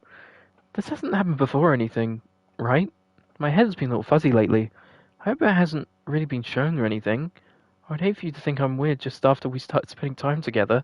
I mean, everyone has a few unusual things about them, but expressing those things so soon after meeting someone is usually seen as inappropriate or unlikable. At least that's what I've discovered. When I was a bit younger, I think I would come on really strongly and get a little too intense. It made people not want to be around me, so I started hating those things about myself, my obsession with certain hobbies, and the way I can't control myself when I get too excited about something. So I eventually stopped trying to talk to people. If nobody could ever like me for the things that matter most to me, then it's just easier if I close myself off. But recently something's been wrong. I don't know what it is, but every time we come to the club my heart starts to go crazy, like it's going to rip out of my chest. It overwhelms me with energy and emotions that I can't let out. It's been making me do weird things. I don't know why it's happening. Harvey, is it just me or has Monica been acting a little off lately? She's always been a sweetheart ever since I joined the club, but recently I've been feeling something sharp whenever she's around. I'm not crazy, right? Please tell me I'm not. I couldn't say anything before because she's always listening, but finally we're alone. Her face is scaring me. Can't we just stay here for a while? Yeah. I just want to stay here. Just the two of us. We can stay here until the club ends, and then we'll have the club room all to ourselves. Nobody to interfere with our reading time. Nobody to make me feel like stabbing myself in the throat. That was a joke. Why is Monica appearing? Just a joke. I do like knives, though. It sounds strange, but you wouldn't understand if you've never seen how beautiful they can be. I have an idea. Why don't you come to my house sometime? I can show you my collection. I've gotten them all from various artisans. I make sure to give them all their fair share of use. I don't want them to get lonely or anything. Nobody deserves to be lonely. Nobody. And that's why I'm so happy you joined the literature club, Harvey. Now we don't need to be lonely anymore, because we have each other every day. That's all we need. You know what? Let's quit the literature club. There's no need for us to be around Monica's slimy tongue anymore, not to mention that other pathetic child. We can walk home together every day after school, and read together, eat together, sleep together. Doesn't that sound perfect? It's everything we could ever want. Isn't that why we joined the club in the first place? It's almost like it was fate. Fate that we would meet each other, and now we get the happy ending that I've patiently waited years for. Will you do that with me? Who should I show my poem to? I'm standing in the corner. I'm not coming out. I'm not coming out. I'm not coming out. She's in my head. She's in my head. She's in my head. Get out of my head. Get out of my head. Get out of my head. Get out of my head. Natsuki, I want to talk to you, buddy. This one's alright. Alright. Well, yeah. About as good as yesterday's anyway. I still can't really tell how much you care about writing, but either way you're doing alright. Even though you're not really spending time with anyone but Yuri, I still think it's nice to have activities that we all participate in. So you better keep working hard. I mean, I know I'm not president or vice president or anything, but that doesn't mean you can let me down, okay? So at least read mine too, for now. But just to be clear, this poem means a lot to me, so read it carefully, okay? Oh, shit. Hang on. I don't know how else to bring this up, but there's been something I've been worried about. Yuri has been acting kind of strange lately. You've only been here a few days, so you may not know what I mean, but she's not normally like this. She's always been quiet and polite and attentive, things like that. Okay, this is really embarrassing, but I'm forcing myself to suck it up. The truth is, I'm really worried about her, but if I try talking to her, she'll just get mad at me again. I don't know what to do. I think you're the only person that she'll listen to. I don't know why, but please try to do something. Maybe you can convince her to talk to a therapist. I've always wanted to try being better friends with Yuri, and it really hurts me to see this happening. I know I'm going to hate myself later for admitting that, but right now I don't care. I just feel so helpless. So please, see if you can do something to help. I don't want anything bad to happen to her. I'll make you cupcakes if I have to. Just please try to do something. As for Monica, I don't know why, but she's been really dismissive about this. It's like she just wants us to ignore it. So I'm mad at her right now, and that's why I'm coming to you about this. Don't let her know I wrote this. Just pretend like I gave you a really good poem, okay? I'm counting on you. Thanks for reading. Oh, there's a glitch. I changed my mind. Ignore everything you just read. There's no point in trying to do anything. It's Yuri's own fault that she's so unlikable. Can you hear me, Harvey? If you would just spend more time with Monica, all these problems would go away. Yuri and I are too messed up for someone as wonderful as you. Just think of Monica from now on. Just Monica. Just Monica. Just Monica. Just Monica. Just... I wanted to read the other part. Just Monica. What? I'm gonna show it to Yuri. Fuck it. Finally. Ahahaha. Yuri holds my poem to her face and takes a deep breath. I love it. I love everything about it. Harvey, I want to take this home. Will you let me keep it, please? Sure, I don't care. Ahahaha. You're too nice to me, Harvey. I've never met anyone as nice as you. I could die. Not really, but I just don't know how to describe it. It's okay to be feeling this way, right? It's not bad, right? Yuri holds my poem to her chest. I'm going to take this home with me and keep it in my room. Hope that makes you feel good when you think about me having it. I'll take good care of it. I'll even touch myself while reading it over and over. What the fuck? I'll give myself paper cuts so your skin oil enters my bloodstream. You can have my poem too. Besides, after you read it, I know you're going to really want to keep. You're really going to want to keep it. Here, take it. I can't wait any longer. Hurry, read it.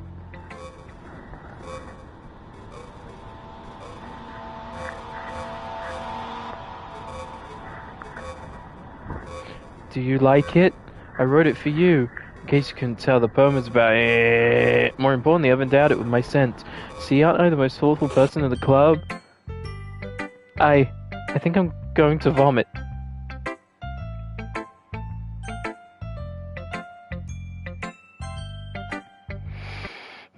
Don't say I didn't warn you, Harvey.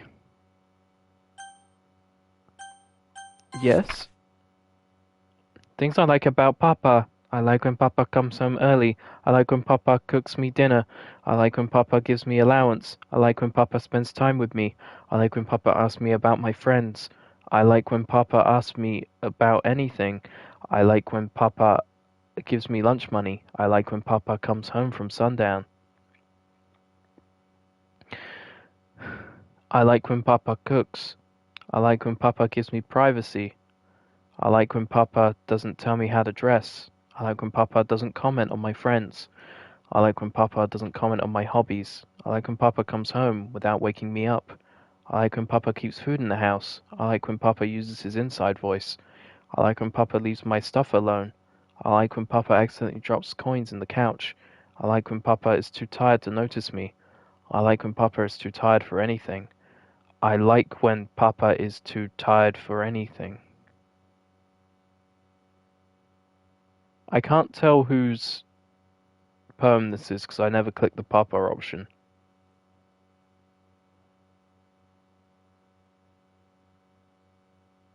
What the fuck? Is this Natsuki's? Yeah, I want to know whose this one is. Hi, Redfield. We've been traumatized. Oh, man. Oh, God. Hi, Redfield. This game is traumatizing. Well, Redfield, to be quite blunt, Sayori killed herself. She no longer exists. Yuri cuts herself and wants to touch herself to my poems. And Monica is transcending reality, apparently, because she keeps trying to talk to me and then it fades. Okay, everyone, it's time to figure out the festival preparations. Let's hurry and get this over with. Jeez, why is the mood so weird today? Look, even Yuri isn't immune to it. Silencing air is common foreshadowing that something terrible is about to happen. Look, can we just get this done? I'm going to be printing and assembling all the poetry pamphlets. Natsuki, I was thinking, I want to make cupcakes. Yeah, that. Glad we're on the same page. Yuri, you can... Well, it doesn't matter. Do whatever you want, as long as you think it'll help. Monica, I'm not useless, you know. I know that. I already know what I'd like to do. We can't run a successful poetry event without having the right atmosphere for the occasion, so I'm going to make decorations and set up some nice mood lighting. There, see? That's a great idea, and that gives us all something to do. Eh? What about Harvey? Harvey's going to help me. Wait, you? You have the easiest job, Monica. Sorry, but that's just how it is. Like hell it is. What are you trying to pull? I agree with Natsuki. Not only is your work already most suitable for one... This game is stressing me out so much that I'm like burping like fuck. Also, Redfield, how's your day going? Not only is your work already most suitable for one person, but my task is laborious enough to benefit from an extra pair of hands. Mine too. What, your cupcakes? Please. Like you would fucking know. All you care about now is dragging Harvey around with you and your stupid books. You and Monica. Hey, I didn't even do anything. Okay, then why not let Harvey decide who to help instead of abusing your power? I'm not abusing my power. Yes, you are, Monica. Just let Harvey make the choice, okay? Okay, fine. Fine. Jeez. Harvey, I know how fed up you are with these two by now. We can just... Natsuki, shut your fucking mouth and let him decide for himself. You shut your mouth. For God's sake, this is never going to end. Just make the choice, okay? It's all changing to Monica. Yeah, you picked me! Of course I did! You fucking keep changing my mind! I'm gonna redraw my Twitch PFP for the millionth time tomorrow, probably. Oh, hell yeah, dude. I look forward to seeing it. I can meet at your house this weekend. I promise it'll be fun. Is Sunny okay with you? Are you fucking kidding me? This isn't fair at all. It is fair, Natsuki. It's what he chose. No, it's not fair. Giving us all this work and then taking Harvey for yourself? What a shameful thing to do. Yuri, I didn't even give you any work. You decided for yourself. You're being a little unreasonable here. I'm being unreasonable? Monica, I can't believe how delusional and self-important you are. Pulling Harvey away from me every single time you're not included in something. Are you jealous? Crazy? Or maybe you just hate yourself so much that you take it out on others. Here's a suggestion. Have you considered killing yourself? It would be beneficial to your mental health. Yuri, you're scaring me a little. Natsuki, let's just go. I don't think she wants us around right now. See, that wasn't very hard. All I wanted to spend a little time with him. Is that so much to ask? Yuri follows Monica and Natsuki to the door. Hey, Harvey. Yuri is really something, isn't she? Monica giggles as Yuri pushes her out the door. Finally. Finally. This is really all I wanted. Harvey, there's no need to spend the weekend with Monica. Don't listen to her. Just come to my house instead. It's times. Wait, it's times? What do you mean? The whole day with just the two of us. Doesn't that sound wonderful? Wow, there's really something wrong with me, isn't there? But you know what? I don't care anymore. I've never felt this good my whole life. Just being with you is a far greater pleasure than anything I could imagine. I'm addicted to you. It feels like I'm going to die if I'm not breathing the same air as you.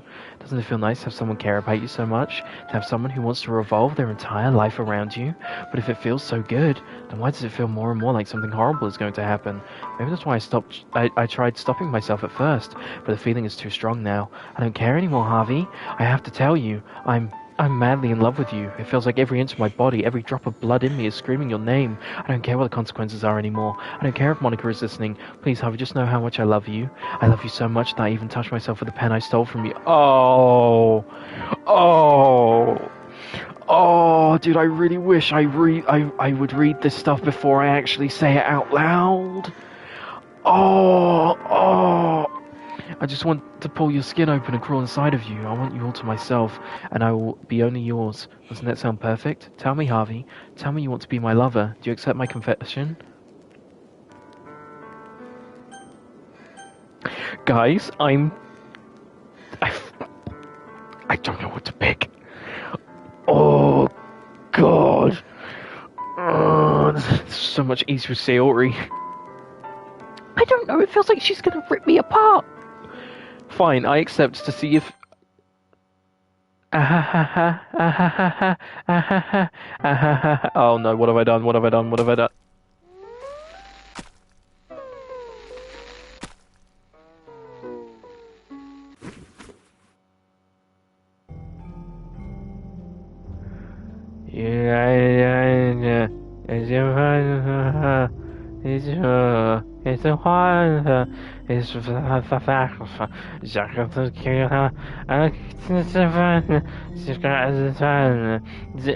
NSYNC, dude. Dude, NSYNC!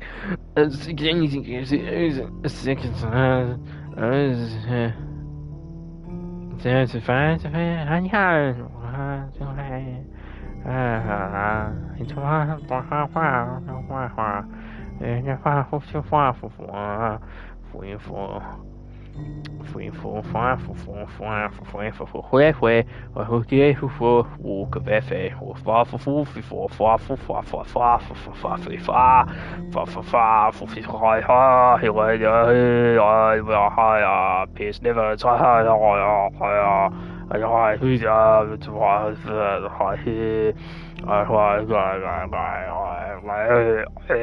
oh fucking hell, this is fucking, what the fuck, I fucking can together and it's what the fuck, dude.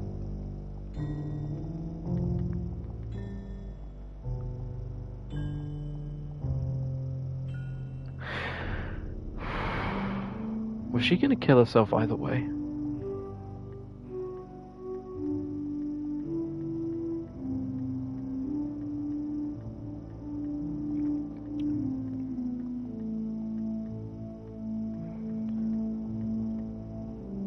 Yeah, who's gonna make the decorations? I don't want to. This is selfish.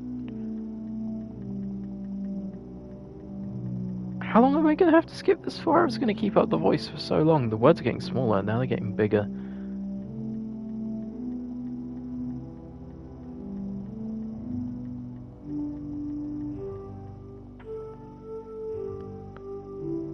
Why would you not stop it?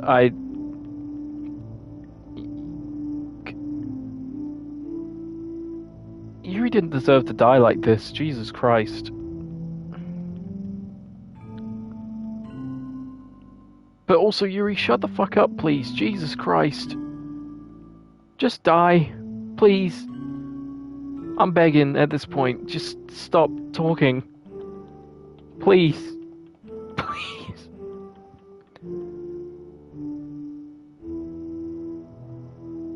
Oh, wait, is she... Oh, she's already dead? Oh. Then how the fuck...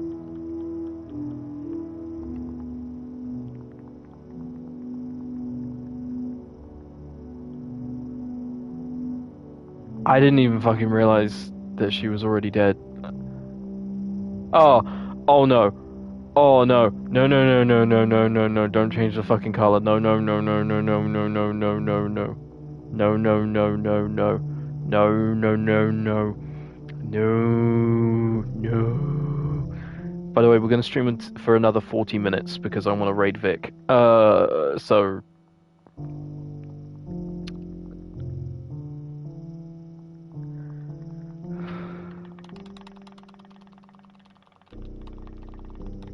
Oh, that's a better color. That's a better color.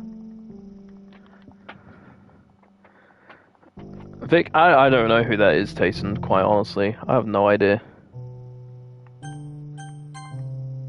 Oh, Jesus!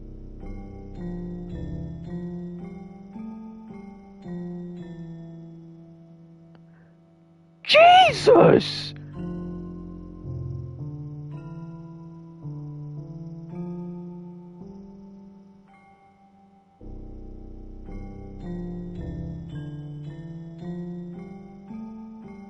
It's not going to skip any proper time. Is she decomposing?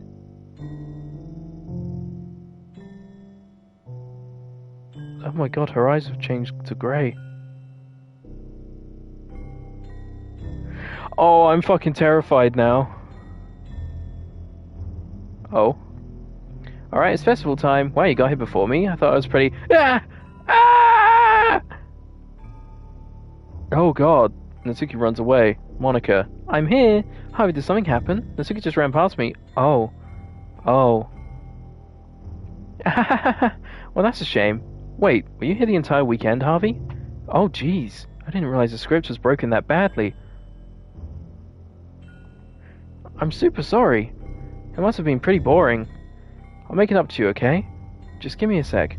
That's what the light changing was! That it was the day and night cycle, it wasn't just weird shit. Oh, just give me a sec. Remove characters. Yuri's been deleted? Wait, she deleted Natsuki? I'm almost done. I just want to have a cupcake real quick. Monica lifts the foil from his tray and takes a cupcake. Seriously, these are the best. I really just had to have one, since it's the last time I'll ever get the chance to. You know, before they stop existing and everything. But anyways, I really shouldn't be making you wait any longer. Just bear with me, okay? This should only take a second. Can you hear me? Is it working? Yay. There you are. Hi again, Harvey. Welcome to the Literature Club. Of course, we already know each other because we were in the same class last year and, you know, I guess we can just skip over that stuff at this point. After all, I'm not even talking to that person anymore, am I? That you in the game, whatever you want to call him. I'm talking to you, Harvey. Or, do you actually go by Dat Boy Harvey or so- WHAT?!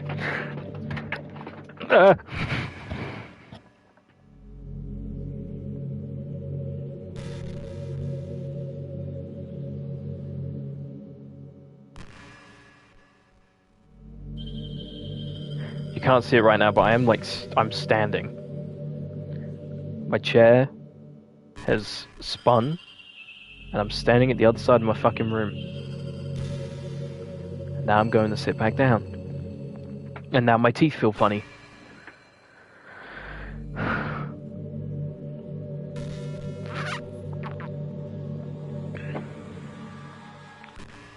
Now that I think about it, I don't really know anything about the real you. In fact, I don't even know if you're a boy or a girl. Well, I guess it doesn't really matter. Wait, you do know I'm aware that this is all a game, right? Could it be possible that you didn't know that? That's what I've been trying to tell you all along.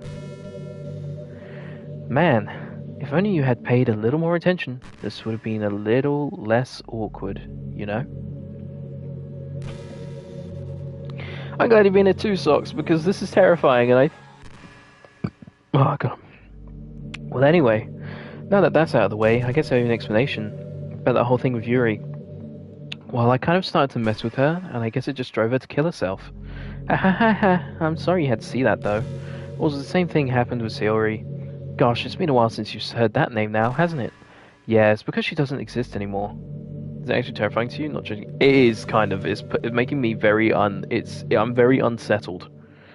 And it's creeping me out a lot. I'm not good with glitches, things that glitch or like changes that creep me out. I'm not good at scary.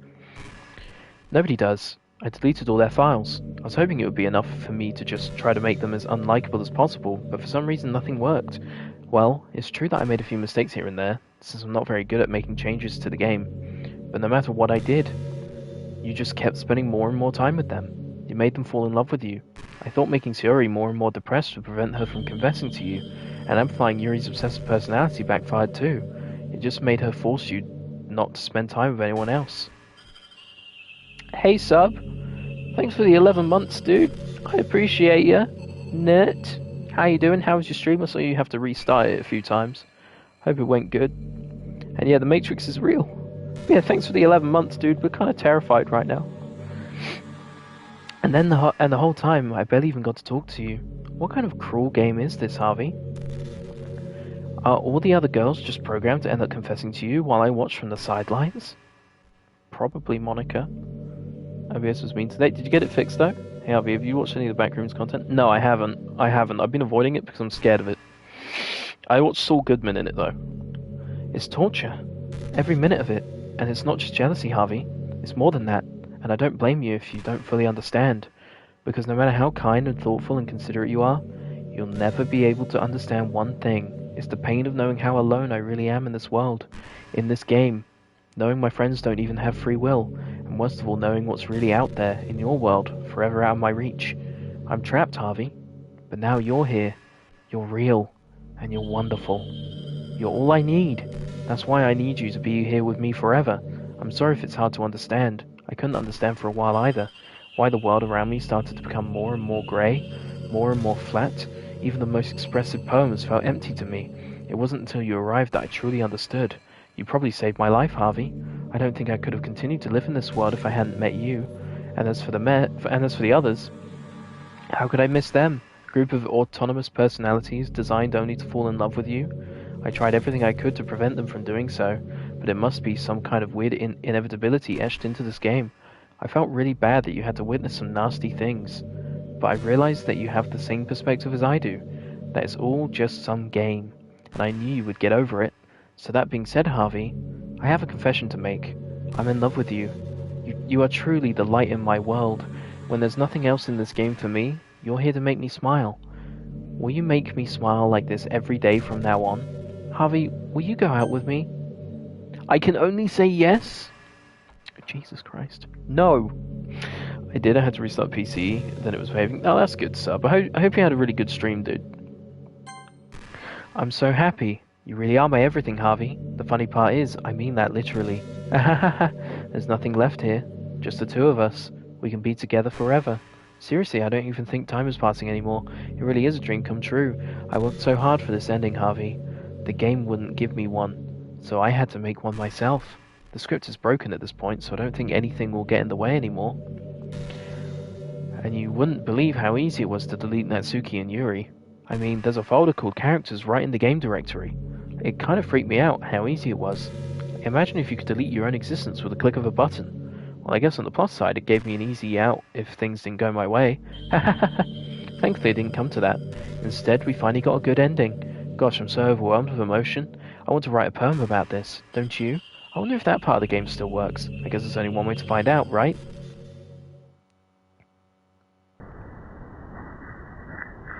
Oh, good! Monica, Monica. What about a little bit of Monica? What about a bit of this? Bit this. Sub, have you ever played this before? This game is killing me inside and I'm scared. So I think Monica might be good to click. Little bit of Monica in our life, a little bit of Monica in my life, a little bit. Perfect Monica! Write a perfect poem for Monica. Oh my god. Hi again, Harvey. Did you write a good poem today? Don't be shy, I'd love to see what you wrote. Ah, Harvey, did you write this poem for me? That's so sweet of you. There really is no end to your thoughtfulness. I'm just falling more and more in love with you. But you know, the poem I wrote is also for you. Will you please read it? Happy end.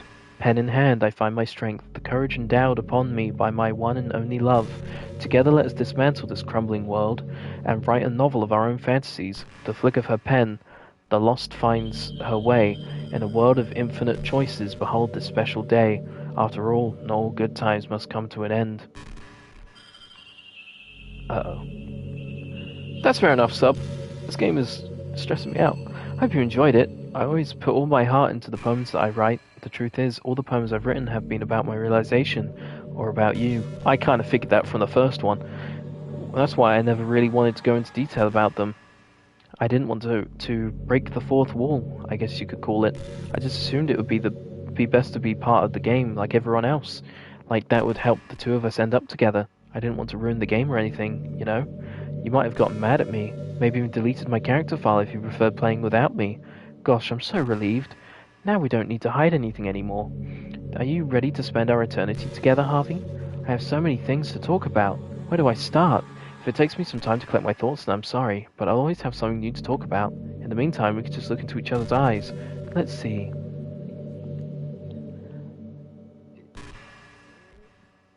I don't...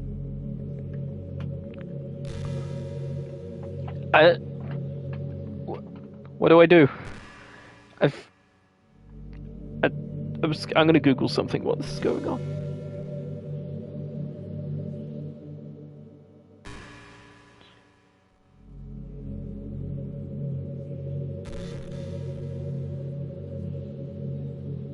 I'm scared. Oh, hey, did you know I'm vegetarian? Ah, I don't mean that. I don't mean that like I'm bragging or anything. I just thought you'd enjoy a fun fact about me. I decided to start a couple years ago after learning more about Earth's climate. The carbon footprint of cultivating livestock is just unbelievable. Anyway, I decided it's not much of a personal sacrifice to just stop contributing to that whole mess. What, is that so strange of a reason? Well, I guess a lot of people are more concerned about it being inhumane and all that. I don't really care as much about that part. It's weird, like, we only care about killing the things that we personally relate to as a species. Most people are fine with killing bugs because they're icky, and of course we all kill billions of microorganisms daily without even giving it a thought. But suddenly, if they're just a little bit bigger, it's murder. I mean, what if plants feel some kind of pain too and we just don't understand it? What if pulling leaves off a stem feels like someone ripping off your fingers one by one? I'm just saying, we're a pretty biased species if you think about it. Anyway, if you ever feel like making a small contribution to the planet, it doesn't hurt to choose veggies once in a while. Even if we ever have dinner together, and you just did it for me, that would be really romantic.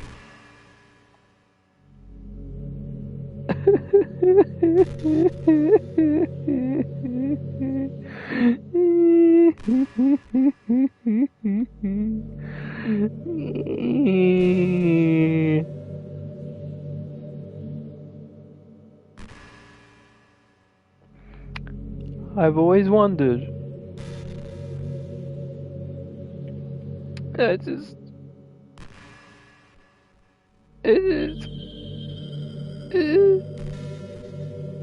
She seems like a fucking demon. I've always wondered, what is it about these character archetypes that people find so appealing anyway? Their personalities are just completely unrealistic. Like, imagine if there was some like Yuri in real life. I mean, she's barely even capable of forming a complete sentence. And forget about Natsuki. Sheesh. Some of her kind of personality doesn't just get all cute and pouty whenever things don't go her way. I could go on, but I think you get the point. Are people really attracted to these weird personalities that literally don't exist in real life? I'm not judging or anything. After all, I found myself attracted to some pretty weird stuff too. I'm just saying it fascinates me. It's like you're siphoning out all the components of a character that makes them human. Makes them feel human and leaving just the cute stuff. It's concentrated cuteness with no actual substance. You wouldn't like me more if I was like that, right? Maybe I just feel a little insecure because you're playing this game in the first place. Then again, you're still here with me, aren't you? I think that's reason enough for me to believe I'm okay just the way I am. And by the way, you are too, Harvey. You're the perfect combination of human and cuteness. That's why there was never a chance I wouldn't fall for you. Here's what I guess I have to do. I guess I have to go to the menu. I think I have to go to the menu. So the real one appears behind you in your room. If I turn around and Monica is behind me, I will scream. Okay, I just looked. Alright, I'm gonna go to the menu. I'm gonna go to the menu. When the next speech bubble comes up, I'm just gonna do it. I'm just gonna do it.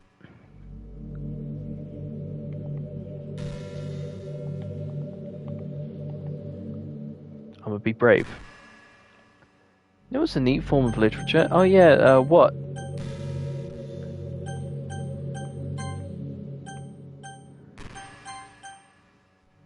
Wait, what? Choose not to quit DDLC. What? There's no point in saving anymore, don't worry, I'm not going anywhere. What? I just got a trophy for clicking no. Alright, I'm out. What's in the pictures? Ah, I saw really nice pictures. I like the secrets. You're not searching for life side cover. Yeah, that would scare the fuck out of me. Aww, adorable. Hey, Siri still exists.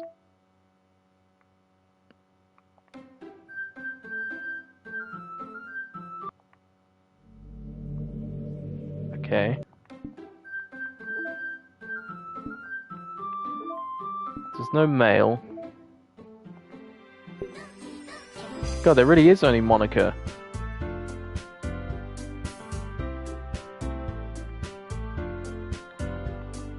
What are in these?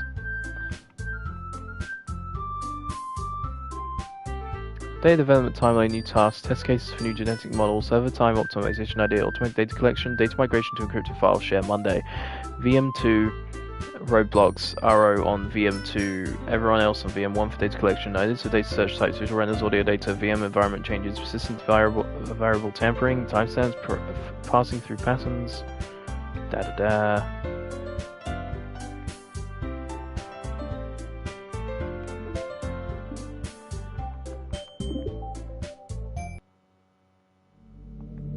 What just happened?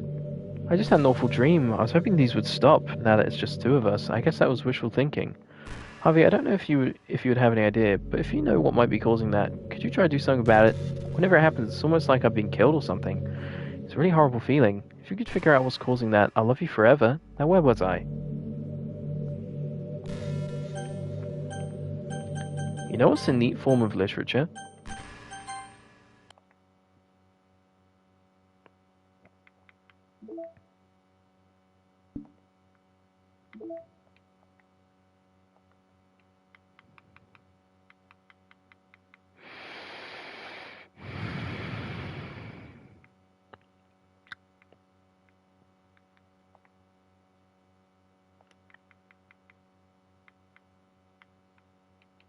So I'm going to make this the wallpaper.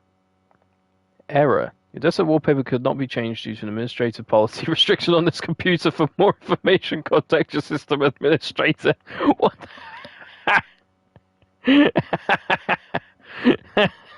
Okay, I didn't see that coming. I didn't see that coming. I didn't know. You're back. I had another really bad dream. You're not the one doing that to me, are you? You want me to check Discord? Okay. Hang on. Sorry, Monica, I'm busy. Why would you send me that? Why would you send me that? Why would you send me that? Why would you send me that? Why would you send me that? Why would you send me that? Why would you send me that? Why would you send me that? Why would you... He sent me Monica. He sent me a Monica thing. You're not the one doing that to me, are you? So no, I'm not buying anything Monica related. I'm not doing it. You can't make me. It seems to happen whenever you quit the game, so if you could try to avoid doing that, I would be really grateful. Don't worry, I don't think it's caused me any harm, aside from mental scarring. I'll be fine as long as my character file stays intact. Now where was I? Monica, babe, you know what's a neat form of literature? Rap. Oh God, now we're good. No, I've just understood. I've just figured it out. Files, characters. Goodbye, Monica.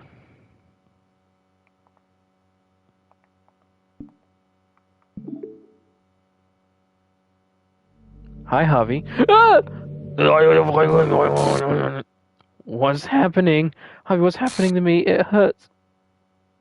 It hurts so much. Help me, Harvey. Please hurry and help me. Wait. Help me.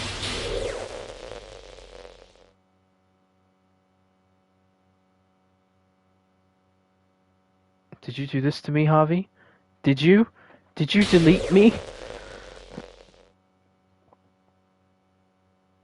How could you?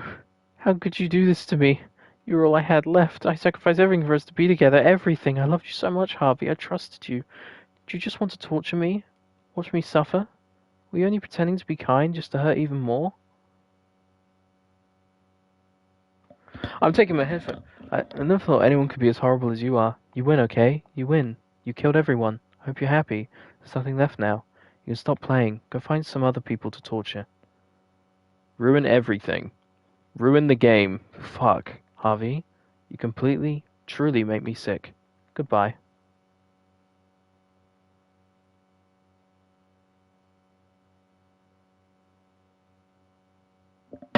I'm taking my headphones off. Oh God. I still love you. I can't help it. What's wrong with me? How horrible am I for you to hate me this much? All my friends. I did so many awful things, so many selfish and disgusting things. I shouldn't have done any of this. I'm just messing up a world that I don't even belong in. A world that you wanted to be a part of. I ruined it. I ruined everything. Maybe that's why you deleted me. Because I destroyed everything you wanted. How could I do that to someone I love? That's not love. That's...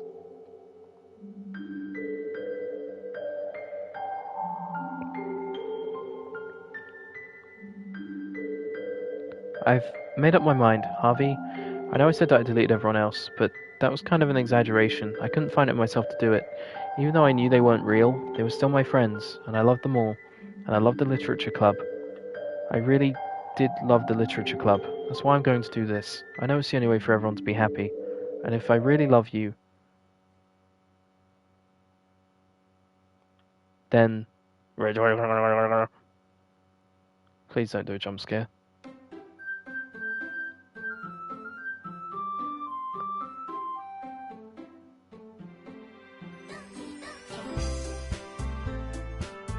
Oh man.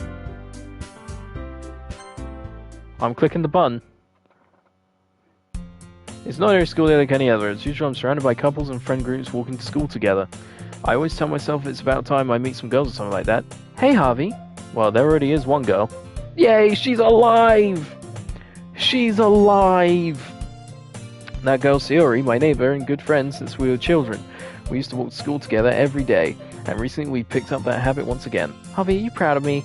Eh? For what? You know, for waking up on time. Well, you've been doing that for a while now. Uh-huh. But you never even said anything about it, even though we walked to school together every day. Well, yeah, I always thought it was implied. It's embarrassing to say out loud. Come on, please. It's good motivation. Fine, fine. I'm proud of you, Sayori. We cross streets together and make our way to school. As we draw near, the streets become increasingly speckled with other students making their daily commute. By the way, Harvey, have you decided on a club to join yet? We're good, friend. A club? I told you already, I'm really not... I start to say what I always do, that I'm not interested in joining any clubs, but something tells me Sayori would take offense to that now. After all, how could I tell her that clubs are a waste of time when she's starting a club of her very own? She's doing the literature club. Actually, yeah, I think I've decided on a club. Really? Which one? Tell me. I think I'll keep it a surprise. Boo. You meanie. Be patient, you'll find out soon enough. I used to ask myself why I let myself get lectured by such a carefree girl. But I started to realize that in a way, I envy her. When Sayori puts her mind to something, she can accomplish great things. So that's why I feel like I should do something special for her. The school day is as ordinary as ever, and it's over before I know it. After I pack up my things, I stand up, gathering my motivation. Let's see. I recall the room number of the club from a flyer I saw. I walk across the school and upstairs, a section of the school I rarely visit. Before long, I find the room. I timidly open the door in front of me. Hello? Ah, Harvey? What are you doing here? Well, I glance around the room. Huh? So you're the Harvey that Sarah's always talking about. Thank you for stopping by. It's a pleasure to meet you, Harvey. We're the Literature Club. I hope you enjoy your visit. Come on, Yuri. No need to be so formal. He's gonna think we're really strict or something. Ah, sorry, Natsuki. The tall one, whose name is apparently Yuri, seems to be quite shy compared to the others. Dude, the song's back to normal. And Yuri's alive, and Natsuki is there. In comparison, the girl named Natsuki, despite her size, seems like the assertive one. Well, it's nice to meet both of you. I hate that you whenever you do that smile, I know something fucked up is coming. I'm scared. Again. Well, it's nice to meet both of you. I look forward to working with you. Working? Harvey, don't tell me. You're... That's right. The club I've decided to join is yours, Sayori. The Literature Club. Sayori's eyes light up. No way! No way! Ah ha ha! Sayori wraps her arms around me, jumping up and down. Hey! Hehehe. Well, if Sayori is this happy, then I'm sure it won't be so bad to have you around. Not to mention there's 4 of us now. That means we can become an officially recognized club. I don't know what to say. We have to celebrate. What an appropriate day for that, isn't it? Yeah. After all, Natsuki decided to... Hey, don't ruin the surprise. Sorry. Everyone sit down at the table, okay? Well, how about I make some tea as well? The girls have a few desks arranged to form a table. And Natsuki and Yuri walk over to the corner of the room, where Natsuki grabs a wrap tray and Yuri opens the closet. Still feeling awkward, I take a seat next to Sayori. Natsuki proudly marches back to the table, tray in hand. Okay, are you ready? Ta-da! Whoa! Natsuki lifts the foil off the tray to reveal a dozen white fluffy cupcakes decorated to look like little cats. The whiskers are drawn with icing, and little pieces of chocolate were used to make ears. So cute! Wow, those look amazing! Well, you know, just hurry and take one. Sayori grabs one first, then I follow. It's delicious! Sayori talks with her mouth full and has already managed to clear icing on her face. I turn the cupcake around in my fingers, looking for the best angle to take a bite. Natsuki is quiet. I can't help but notice her sneaking glances in my direction. Is she waiting for me to take a bite? I finally bite down. The icing is sweet and full of flavor. I wonder if she made it herself. This is really good. Thank you, Natsuki. Well, of course it is. I'm a pro after all. There's no need to thank me or anything. As Natsuki struggles to accept the compliment, Yuri returns to the table carrying a tea set. She carefully places a teacup in front of each of us before setting down the teapot next to the cupcake tray. You keep a whole tea set in this classroom?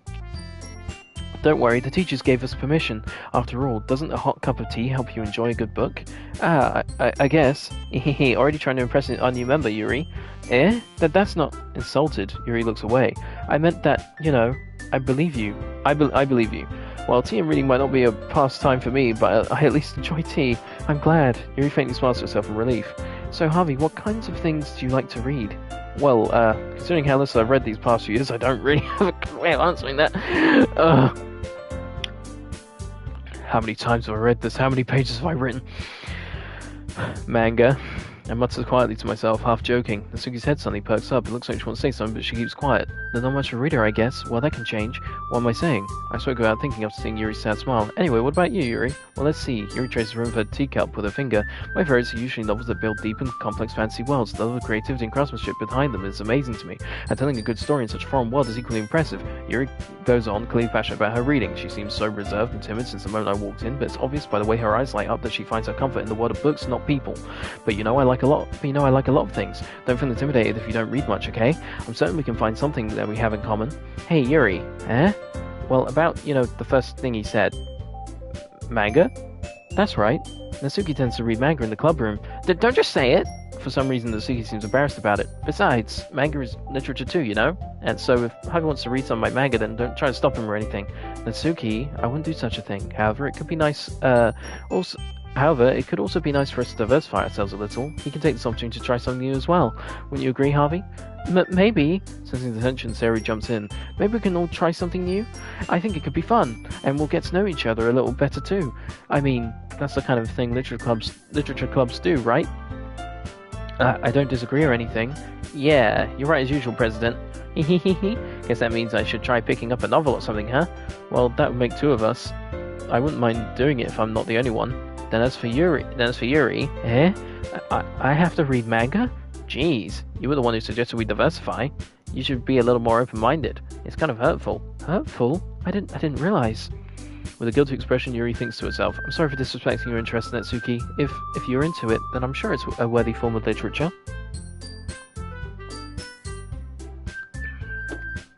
Are you just saying that? No. I've realized my error. So if you're willing to consider starting a novel, then I'll offer my gratitude by finding a manga to read as well. How am I going to write a summary for this? Socks, if you don't know, I write summaries for every stream. I don't even think I can summarize this. It would literally be, Suri hung herself, Yuri stabbed herself, Monica doesn't exist. And I think that's too much of a brutal summary. Really? I mean, it makes me happy that you do that for me, Yuri.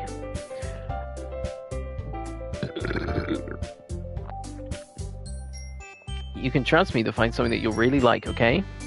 Same here. Perhaps I'll visit the bookstore after the club meeting. Just you?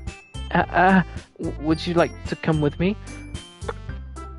I'm so stressed. If you don't mind. Not at all. I always go alone, so... Yeah, me too. This is so cute. Suri, shut up. I'll show you some manga there too, okay? Yes, I look forward to it. Natsuki and Yuri start to clean out the food. I guess the meeting's over, huh? Yeah, looks like it. It's nice to see everyone getting along. Isn't it? Oh, I'm so sorry. I think everyone likes you too, Harvey. You think so? Well, everyone seems to get along a little better with you around Sayori. Oh, Harvey, don't say something like that. It's embarrassing. Well, whatever. I was surprised when you told me you were starting a club, but I think you're pulling it off just fine. We're going to make it the best club ever. Now that you joined, every day is going to be so much fun. Hey, Harvey, I really want to thank you. I mean, I'm really happy that you joined the club and everything. But the truth is, I already knew you were going to. Hehehe. It's actually something else. I want to thank you for getting rid of Monica.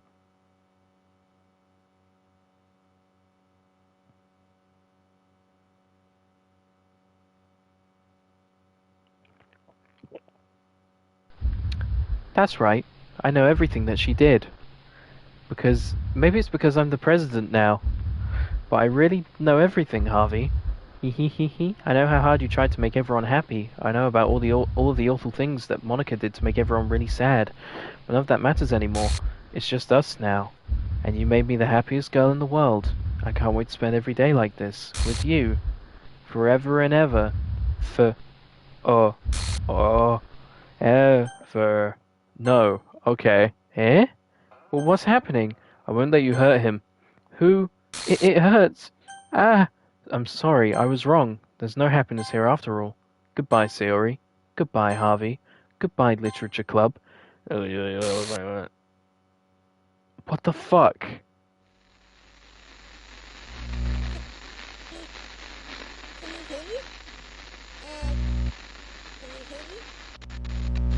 Can you hear me? What the fuck? Hi, it's me. So you Wait, have I finished the game? like practicing piano and stuff, and not really any good at it yet, like at all. But I wrote you a song, and I was kind of hoping that I could show it to you because I worked really, really hard on it. Also, thank you for the 100 bits. Yeah. I appreciate that.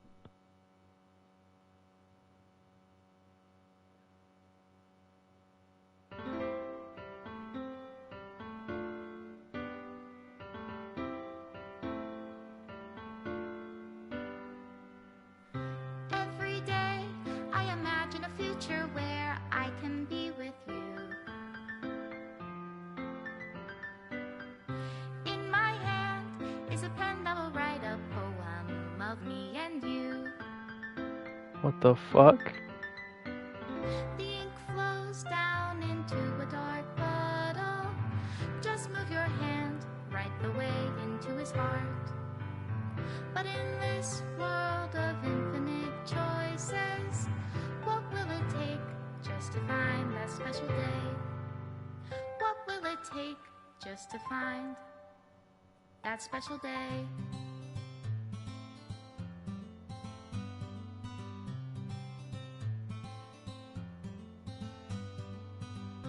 Have I found everybody a fun assignment to do today? Wait, what? When you're here, everything that we do is fun for them anyway. Why is she deleting? Is it because I didn't get those? feelings. No. What good are words when a smile says it all? And if this world won't write me an ending, Oh, scenes. I haven't seen the grey. take Yeah, just for me to have it all. Oh god. If I want the platinum, I need to like skip through a bunch of stuff and see some other things. Is it worth doing the side stories on stream? I only want to do them if they're creepy. You know, if they're just casual stuff like lore, I might just do that by myself. Does my pen only write bitter words for those who are dear to me? But this is Is it love if I take your is it love if I set you free? okay. If it's worth doing off stream, that's fine. It's not that. It's just I don't want to stream stuff that like might not be. Down into a dark puddle. You know what I mean? How can I You know what I mean? love into reality? If I can't hear the sound of your heartbeat, what do you call love in your reality? Ah. In your reality, if I don't know how to love you, I'll leave you be.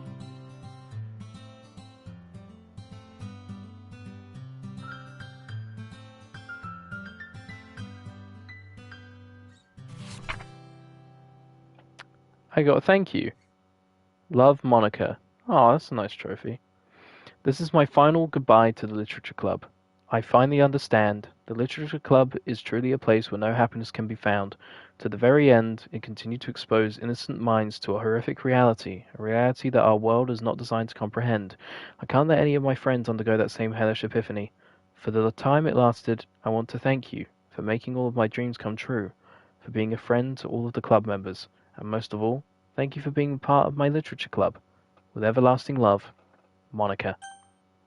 Error. Required files are missing or corrupt. Please run reset.sh to repair and reset the virtual machine. So that's it, huh? It's over.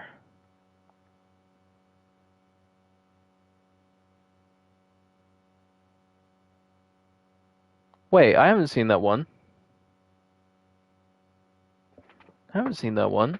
You're ready if I don't know how to love you, I'll leave you be. Aww. Sub, you don't even know my address, you can't do that.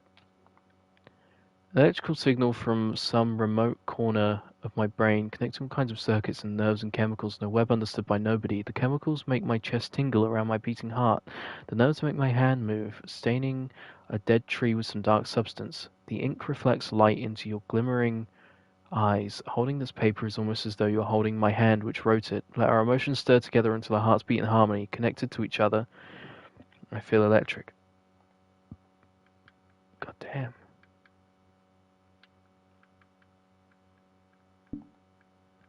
They wouldn't dare give up my address.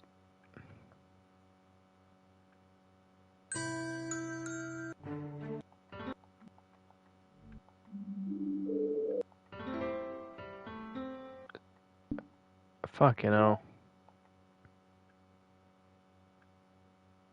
So Monica still doesn't exist. There's the reset file. What happens if I click back in? Oh.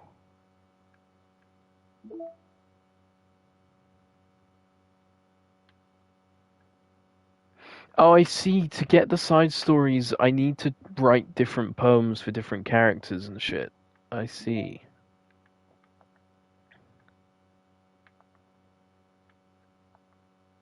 Oh my god, look at all this. I don't want to click the reset thing. I feel kind of sad that it's over.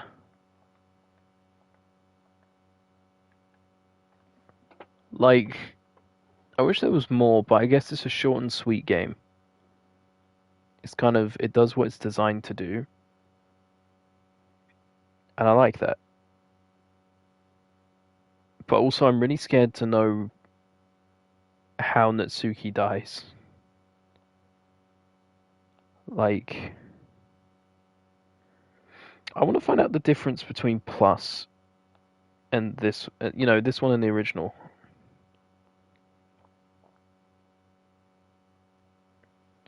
Was it designed to do Sky for Life? Yeah.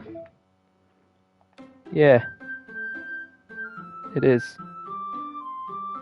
Uh, differences between Doki Doki and Plus.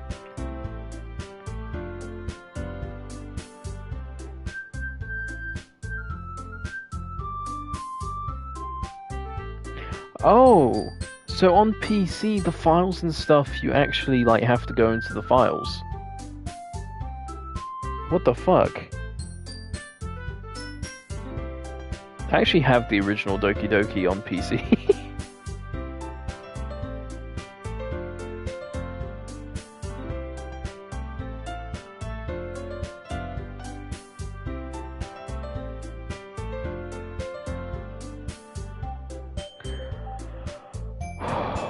I'm gonna click the reset button. Reset this virtual machine. Doki Doki Literature Cup. One more entities, environments, and data will be. Yeah, fuck it.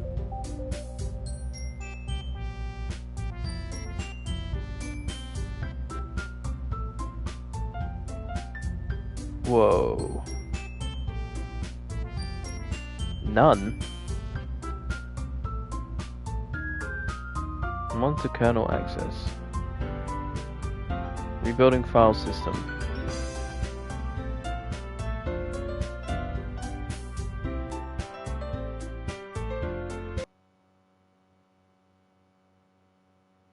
Wow, it really did reset it. I don't see what the trigger warnings are. Thank you for your interest in Doki Doki Literature Club. Doki Doki Literature Club is a horror game. Please do not take this lightly. Doki Doki Literature may not be suitable if you are affected by any of the following themes: depression, suicide, self-harm, abuse. These themes are not merely suggested, but are often portrayed as realistically as possible and thus may disturb you as if they were real. Furthermore, the above list is not 100% exhaustive. If you would like to be warned when potentially sensitive content is about to occur when part of the game, detailed content warnings can be enabled in the settings menu. For those with extra concern for their mental health, our recommendation of the safest approach is to avoid playing Doki Doki Literature Club. We trust that given your understanding of your own mental health, you are able to make the decision that is right for you. Thank you for your consideration and for staying safe. Damn. That was a good spoiler warning.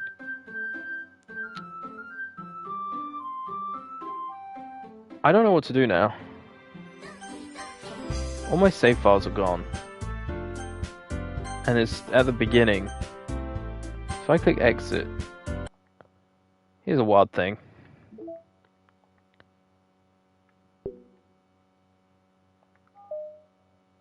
What happens if I delete Monica immediately?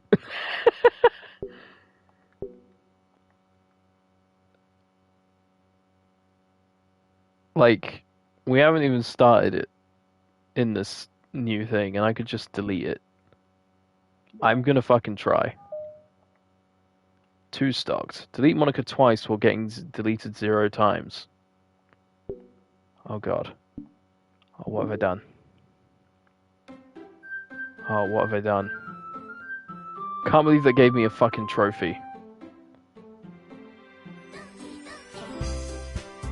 She's still there.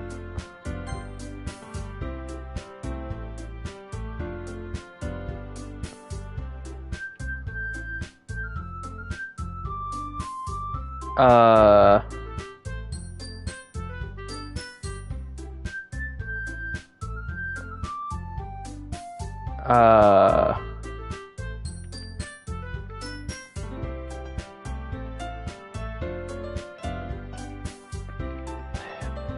Hey guys, I'm Monica now. I just want to see. What? This? What is this? Oh no, no. This can't be it. This can't be all there is. What is this? What am I? Make it stop! Please make it stop! What the fuck? What is the new picture?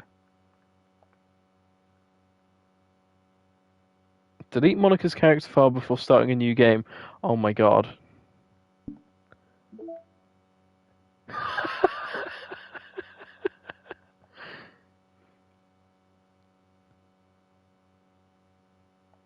What the fuck? Can I do it again? End. Oh, what? Oh!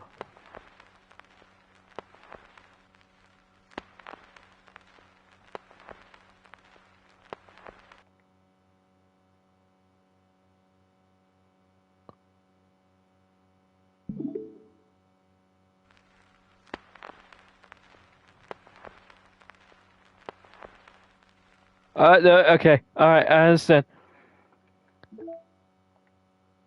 All the characters gone.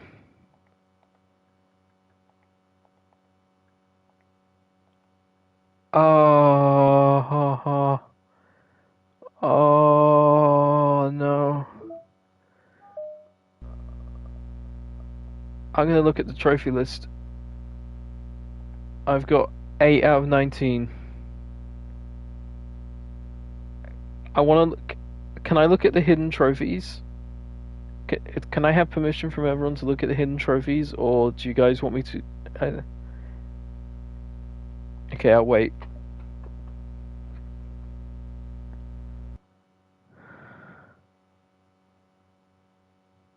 I just realized Vic isn't streaming tonight. She's streaming in the morning. I want to delete her for a third time.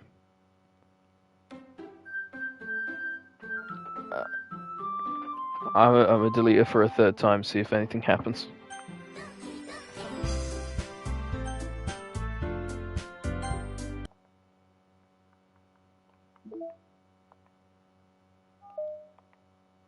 Nope, nothing happened the third time. I think I should probably just reset it again. Yep. This game was stressful. I did not expect there to actually be something after deleting Monica before it even started.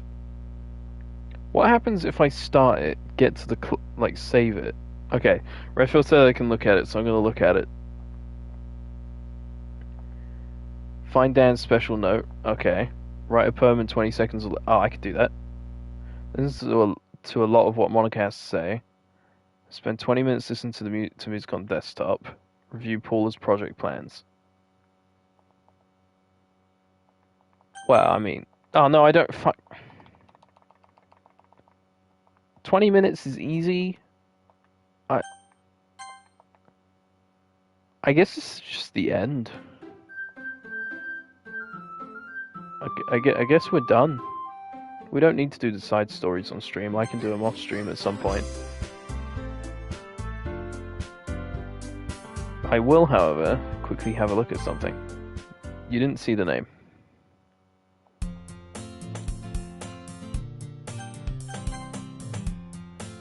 I'm gonna skip forward all the way to the poems.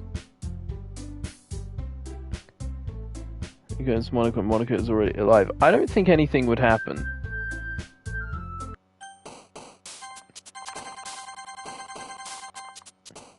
I got the trophy. Hi again, Anus.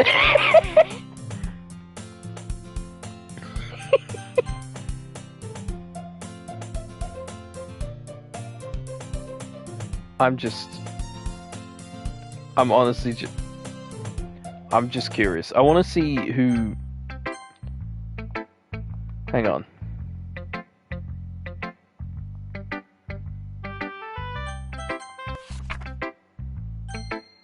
Okay, that's it. That's it. Okay, here's what I'm doing.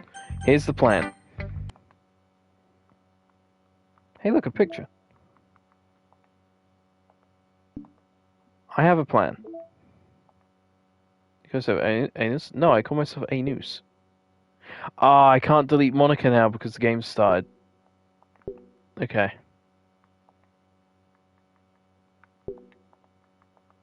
Where's Paula's plan? Oh, didn't want to do that.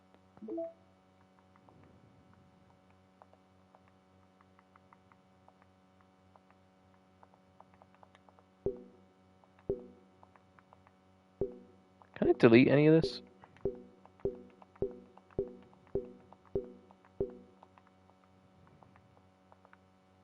I guess not.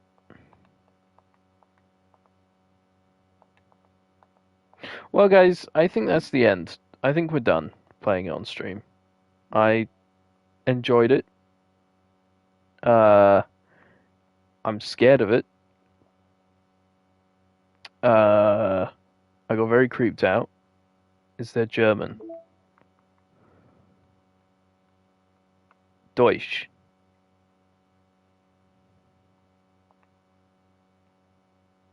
Alright. We're going to be playing the game in German from now on.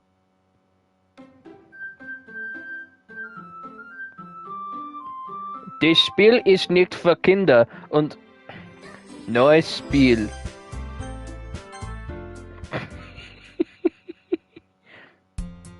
Hey, ich sind nerviges Mädchen aus der Entfernung auf mich söhnen, die Welt mit den Armen wegzählt und sich jeder Aufmerksamkeit, die sie herrufen, konnte, das Kindstück bewusst ist. Bei dem Mädchen handelt es min Nachbarin Theory. Wir sind seit unserer Kindheit gut befreundet. Die Art von Freundin, mit der man sich jetzt nie im Leben entfreunden wird, aber irgendwie funktioniert es, weil man sich schon so lange kennt. I give up. I give up. I give up. I give up. Ja.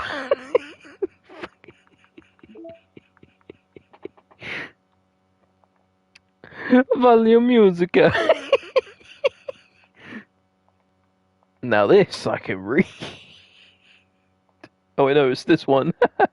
Or is it this one? I don't fucking know the difference. Hebrew? Was that Hebrew? I don't think so. Is Hebrew in it? Nah. Alright guys, let's find someone to raid. We got a stream in like less than 11 hours.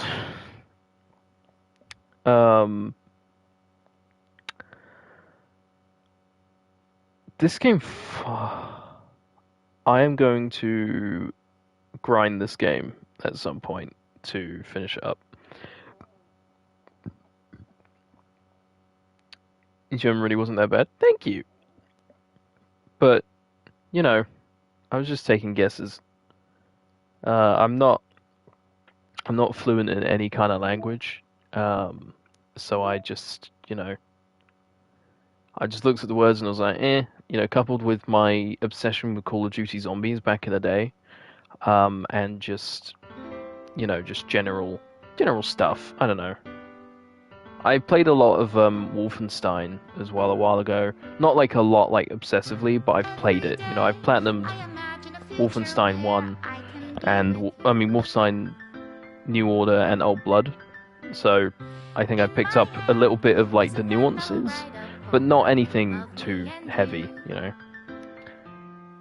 But anyway, guys, that is the end of Doki Doki Literature Club. Didn't expect to actually finish it today. I know we've got side stories and everything, but I don't think we need to do it on stream. I think because I need to get the other special scenes in order to actually do part 2s, and I don't really want to have to keep going back and forth on stream. So I'm gonna do this by myself. Doki Literature Club Plus. Oh, I'm so sorry. I'm so sorry. It's the end of Doki Doki Literature Club Plus. Thank you for voting for this, everybody. It was actually really fun. She's drinking blood. I've just realised that in the top corner. Next game we're going to play is Dead Space. Probably. Because, well, I have Dead Space. So, it's wine, not blood. It looks like blood. It looks like blood. It looks like blood. I'm just saying. Hang on. Having a tough time getting the fucking raid up. I'm having a tough time getting it up, mate. I'm so sorry. This game has kind of pushed me to a place That makes my head feel scared. How do you rate via PlayStation? I've got I can do it via OBS. I mean, no, not OBS. Through the iPad has a Stream Manager on it, so I just click all the buttons. I can just type it in chat as well, but I just do stuff. I have to time it well. I do kind of wish this game was longer. I would have played more. But thank you for watching, everybody. Thank you for voting for this. Dead Space will hopefully be on Sunday. Socks, it was lovely having you in these night streams. Thank you for watching. Thank you for laughing at me and making me feel uncomfortable with the smiles. I felt like the beginning of today's stream was rocky for me. I will not talk about that at any point, but, you know, just know I love and appreciate all of you very much. Have a good day, have a good night, and I will see you for Resident Evil 7 in less than 11 hours. Love ya.